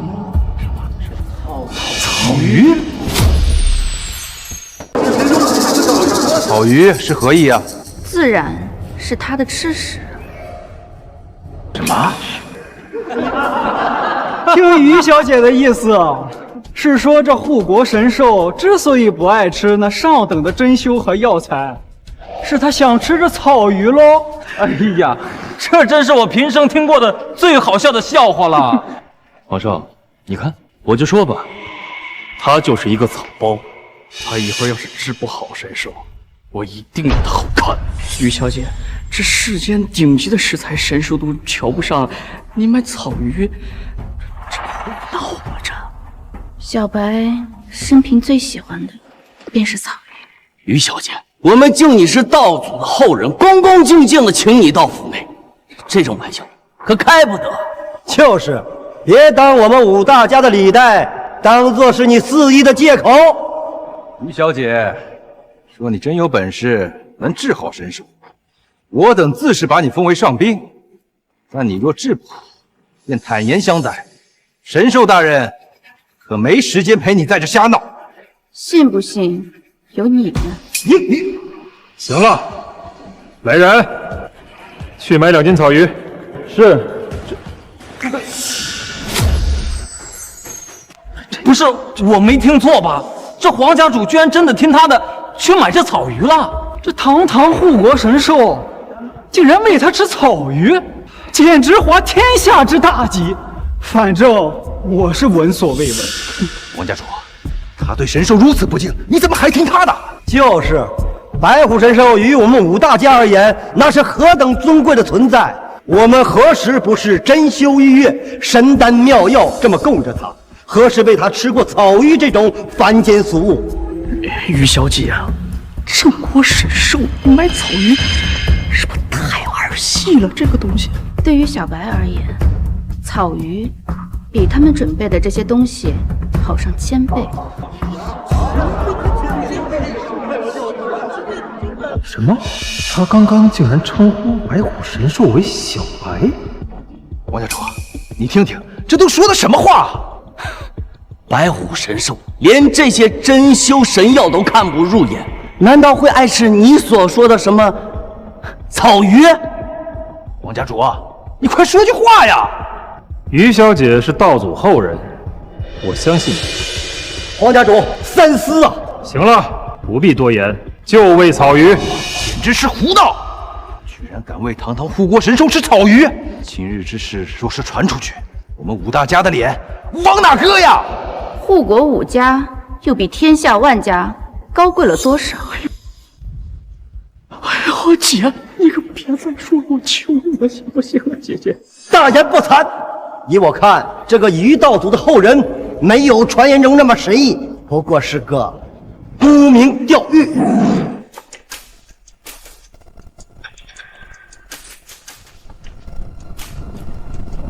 啊，不好，神兽暴露了！一定是因为他对神兽不敬，才导致神兽勃然大怒。于小姐，我们武家因你是道祖之后，从未有所怠慢，但你却不敬神兽，引来责罚，你到底意欲何为？于小姐，这事到如今还跟他说这么些有什么用？依我看，就算他是道祖后人，但是传承已早已没落，指着他来救白虎神兽，简直就是昏了头。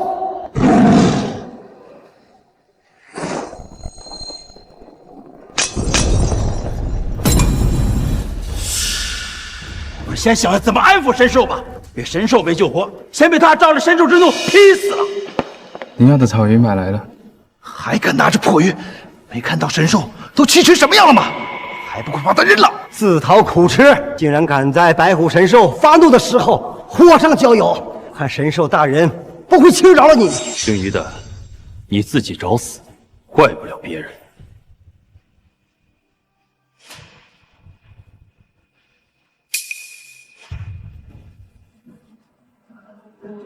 小白，吃饭了。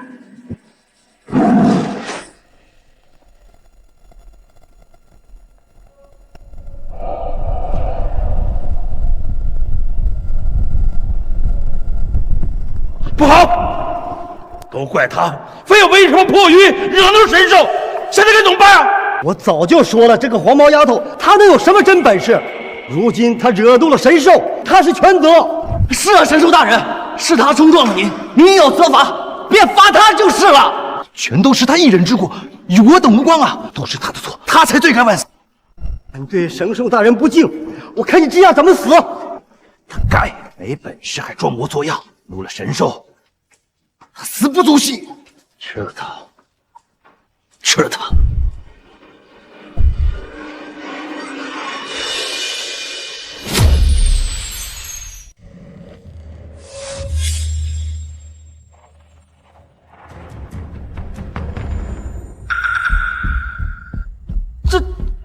这是这没看错，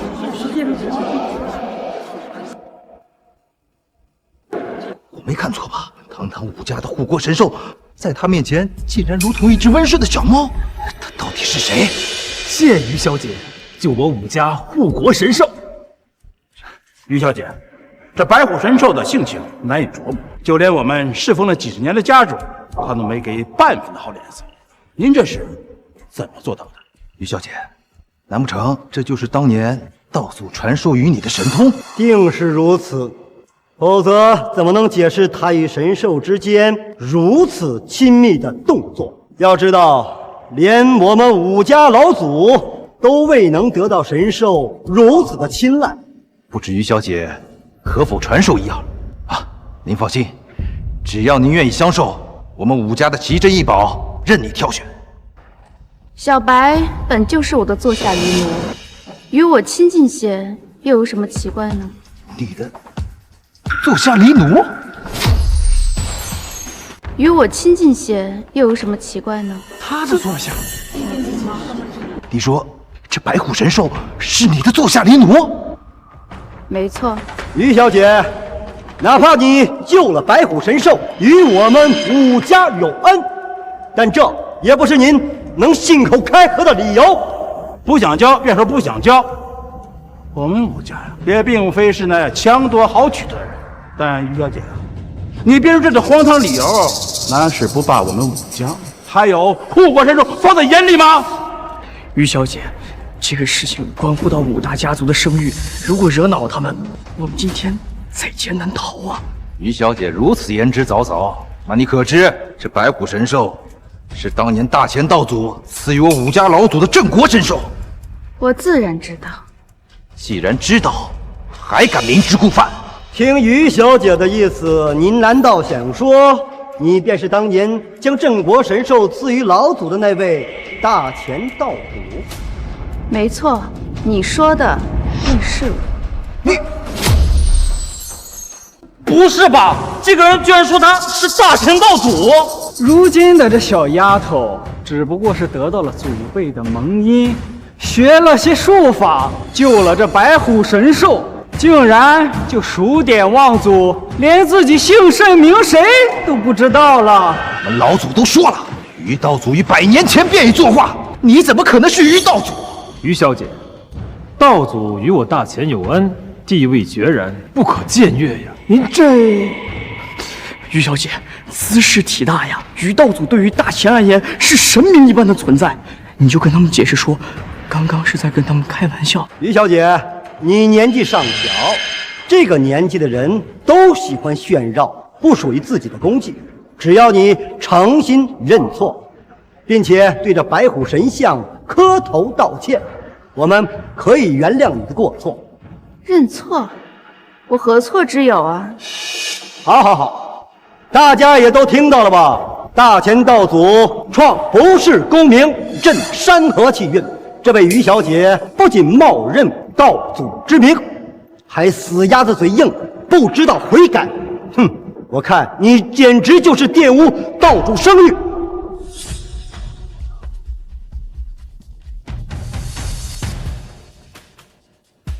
此事当真？此事千真万确。不错，这于道祖是何等风光人物，怎会生出你这等欺师灭祖的后人？各位，听我一言，我怀疑这位于小姐根本就不是道祖的后人。他不是道祖后人，那这逆子，给我闭嘴！于小姐的身份，岂是你能妄议的？王家主，贤侄的话，我倒想听一听。据这位严家二少爷所言，这位于小姐一入袁家，便要了1000年沉香100年黄金叶，还有凤鸟长明灯。试问，若这位真是那位道祖的后人，又怎么会是一个贪图物欲之辈？袁为君，你血口喷人啊！于先生当时明明是在……我倒觉得贤侄所言有理。若这于小姐真是那道祖后人，又怎会冒认祖辈的名号？大前道祖此等人物，又怎能教出你这种小辈？我看呐，你就是蓄意冒充我大前道祖的后辈。蓝家主，此言有理。说，你到底是什么人？于小姐，你赶紧说句话呀！无凭无据，你等不可胡乱猜测。不管怎么说，于小姐救下这白虎神兽，对我们武家有恩，这可是铁铮铮的事实。王家主，他救了神兽是不错，可这恩人的名讳，未免言之过早了吧？谁知道他救神兽到底是何居心？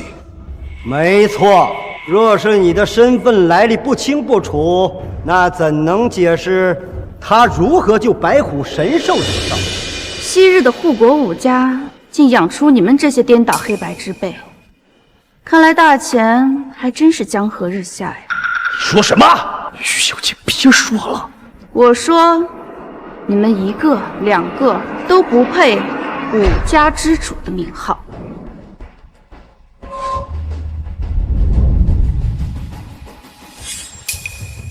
这气息是道祖，道祖现世了！敢跟武大家作对，于白，这一次你彻底完了。武大家主动怒，谁也救不了。这次真完了。好，看来我武家是太久没有出事了，如今居然连一个连身世都不知道的黄毛丫头也敢对我们这么说话。现在跟他废话那么多还有什么用？他冒充道祖后人，罪该万死。我们现在就把他抓起来，凌迟处死。慢着，此事尚有疑点，不可冒进。王家主，你没听到吗？他刚刚对我们如此出言不逊，此事交由我们处理。今日之事，若老祖怪罪下来，由我蓝起一人担着，算什么承谋？还有我，还有我。于小姐，您自求多福吧，黄某爱莫能助啊。于小姐，实在不行你先逃吧，我帮你殿后。他们5大家族怎么说也是名门正斗，应该不会为难我的。我今日倒想看看5大家能拿我如何。都死到临头了，还敢在这大言不惭？冒充大钱道祖，公然挑衅武家，今日我等便替天行道，铲除你这个污蔑大钱道祖的祸害。杀了他，杀了他！想跟我作对，下地狱吧你！还不给我住手！还不给我住手！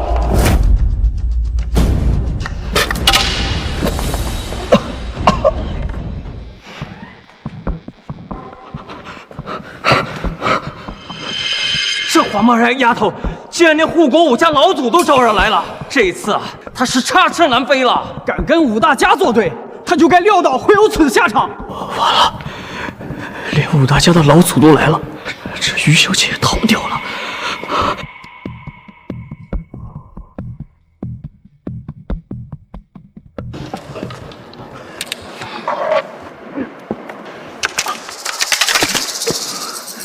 老祖，我们刚刚正在惩戒这个冒充大钱道祖的鼠辈。冒充道祖，鼠辈，不错呀。此人不知在哪儿偷得大钱道祖秘法，先是冒充道祖，接着还大言不惭说白虎神兽是他给您的，您说这多可笑！确实可笑。老祖放心，我等现在就把这个大钱的祸害捉拿，就地正法。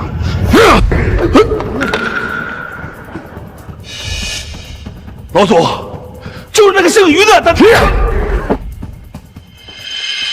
老祖，这他的名讳，也是你们能够随便妄议的吗？您不先惩罚他，为何对我们？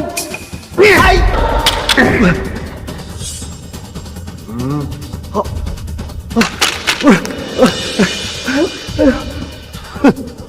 还敢问为什么？护国武家的脸都被你们丢尽！于小姐，这徒儿孙浩山拜见大钱道祖。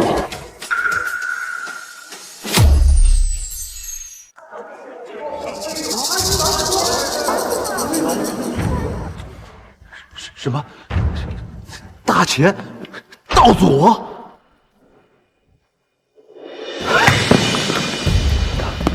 大钱道祖？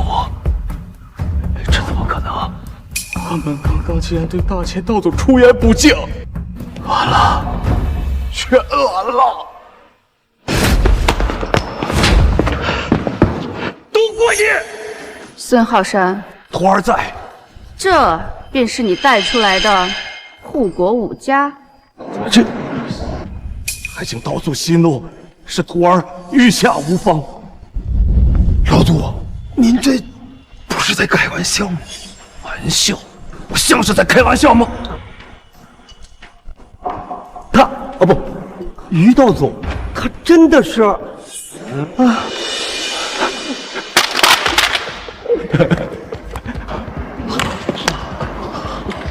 刚刚这是做了些什么？于小姐竟然便是那大钱的道祖，我们袁家竟攀上了这样一座大山。师尊，徒儿这就废了这群有眼无珠的蠢货，好让您消气。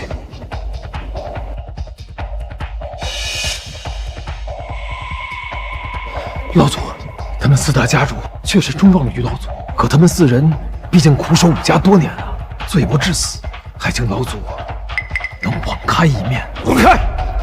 我苏浩山没有这样眼盲心瞎的后辈。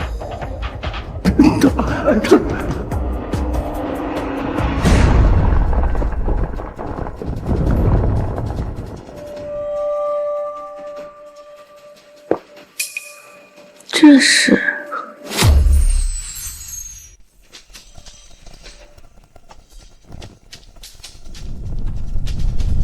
这是怎么了？连神兽白虎都受到惊吓了。这动静是倭族！哎呀，不好了，倭族来了，快跑呀！倭国人死人了，快跑！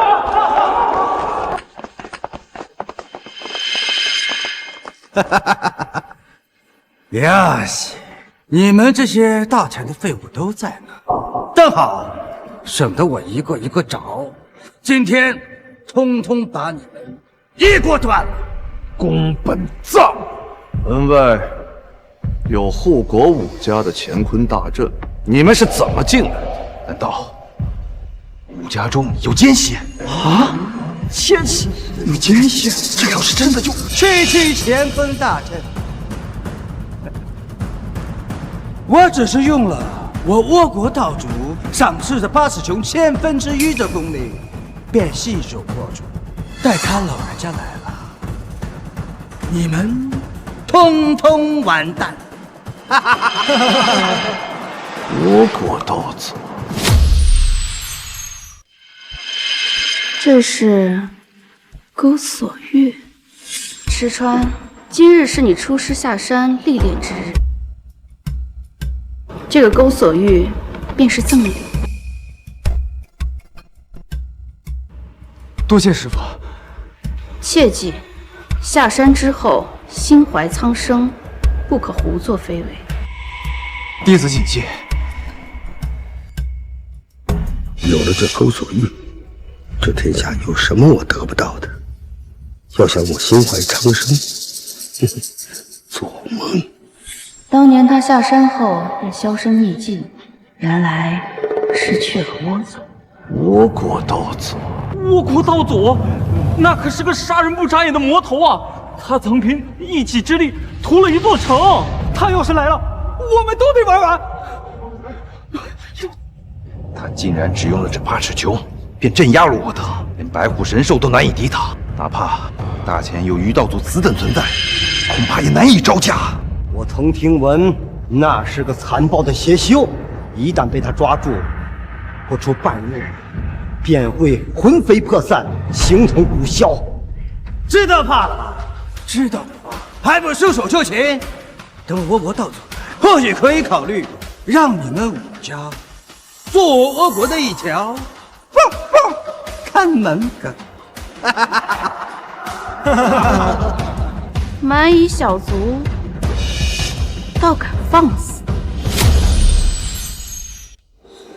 你又是哪来的一条野狗，也敢在这里嗷嗷狂吠？把你嘴给我放干净一点。这位是我大前道祖。啊，大前道祖，好大的威风啊！就是不知道能在我80穹手上过几招啊！区大前道主，在我师尊面前只不过是一招之敌。不过只要你乖乖跪下来，在我面前磕头求饶，我可以考虑让他老人家给你留一条全尸。孟直川若是敢来，我便废了他的修为。你认识我师尊？哈哈，毕竟是活了这么多年的老不死，肯定在哪里听过我师尊的威名。但我告诉你，别以为你和我师尊有点交情，他就会对你手下留情。他若是敢踏入大前一步，我定以师门之法惩戒。师门之法？师门之法？你唬谁呢？你是想说你是我倭国道主的师尊？是又如何？我呸！凭你也配？是真是假，待孟池川来了，你便知道了。于小，不对，于道祖，倭国道祖杀人不眨眼，乃罪恶之极之徒。你先撤，我定给你拖足时间。还有我，还有我，还有我们，我等定将誓死守护大前威严。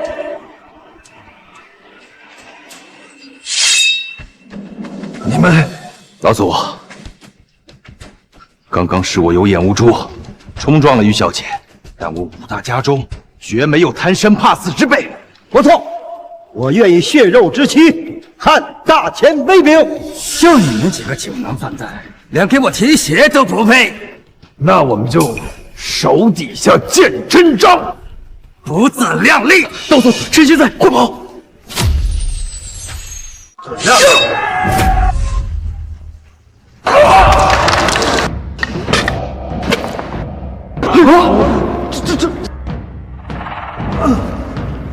不堪一击。道祖固然说的没错，大前只不过是一群不堪一击的鼠辈罢了，连我八尺兄一招都接不了啊！不要冲动，你内脏一伤，不可再消耗内力。师尊，都怪徒儿太没用了。你们已经尽力了，退在一旁。现在连我们护国武家的家主都斗不过那个什么八尺琼，那我们还能指望什么呀？这完了完了！我上有8旬老母，下有10岁孩童要教，我可不能死在这里啊！还有谁？老头儿，要不要来试试我师尊这8尺琼的威力呀？道祖，必须啊！公所欲不是你这么用的。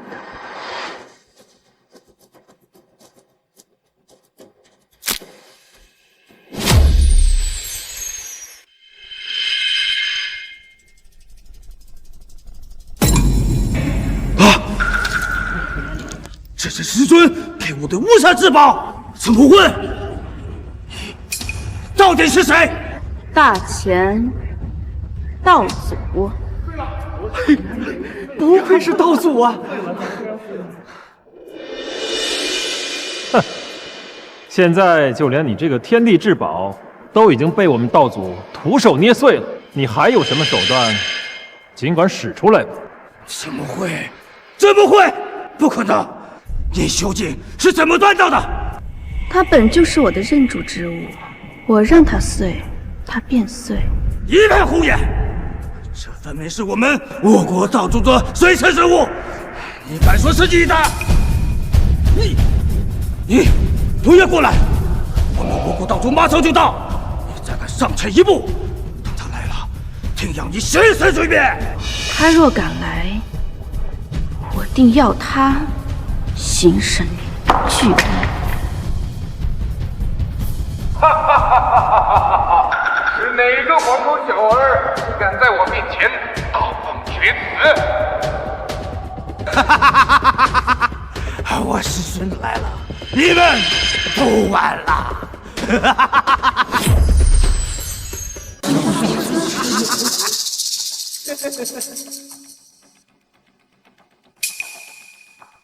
师尊，就是这群大乔的鼠辈对您不敬，徒儿觉得不如把他们做成标本挂在墙上，让大前所有的人都知道师尊您的威名。不错，护国武家还有他们的先祖，倒是适合我执掌大前后的第一批亡魂。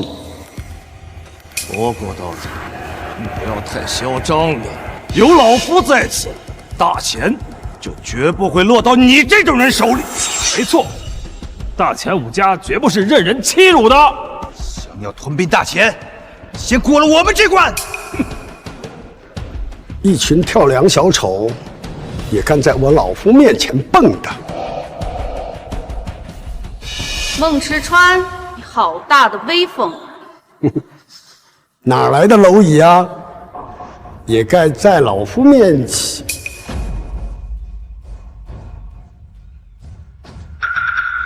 师尊，就是这个蝼蚁刚刚对您大言不惭，说您是他的徒儿。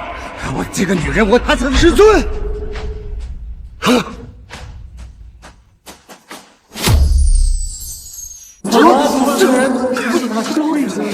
师尊，你怎么会他？他算个什么东西？哎，闭嘴！都是你害的。师尊啊，徒儿真的不知道啊，不然你给我100个担子，1000个担子，我也不敢呐。哎，我这没听错吧？这倭国的道祖叫咱们于道祖师尊。你没听错，我们道祖竟然还是倭国的师尊，简直太给我们长脸了。没想到这于道祖还是那倭国老祖的师尊。我们刚刚竟然在这种人物面前放肆！哎，师尊如今到底是怎样的修为啊？于小姐不光是我袁家的天，是大钱的天，更是这天下的天呐！师尊呐，你就饶了我这一次吧，弟子保证以后再也不敢了。护国5家掌大钱律法，他们就交由你们处置了。是。给我一次机会吧，以后我再也不敢了，不敢了。我还是更喜欢你们刚才那副桀骜不驯的样子。你刚才不是说要来我们武家当一条狗吗？倒不如就由你们2位来我们大钱武家当一个门卫，大家说如何呀？好！哎呀，你让倭国的鼠辈当武家的门卫，太便宜他们了。你走！好，我们愿意当武家的狗，我们愿意当武家的狗。我也是，我也是。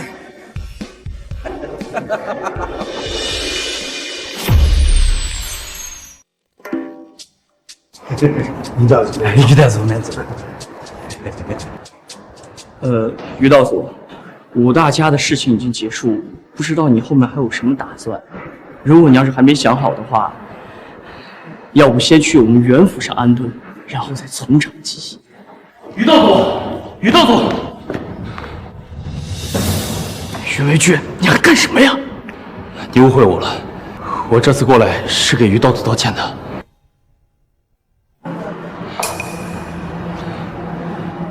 我之前一心想着父亲的安危，既然冲撞了于小姐，还请于小姐策法，要杀要剐，悉听尊便。道祖，你是袁家少主，这件事便交由你处置。大哥，道祖这是什么意思？既然道祖大人有大量，当然是原谅你了，还不给道祖道谢？你快点！谢道祖，多谢道祖。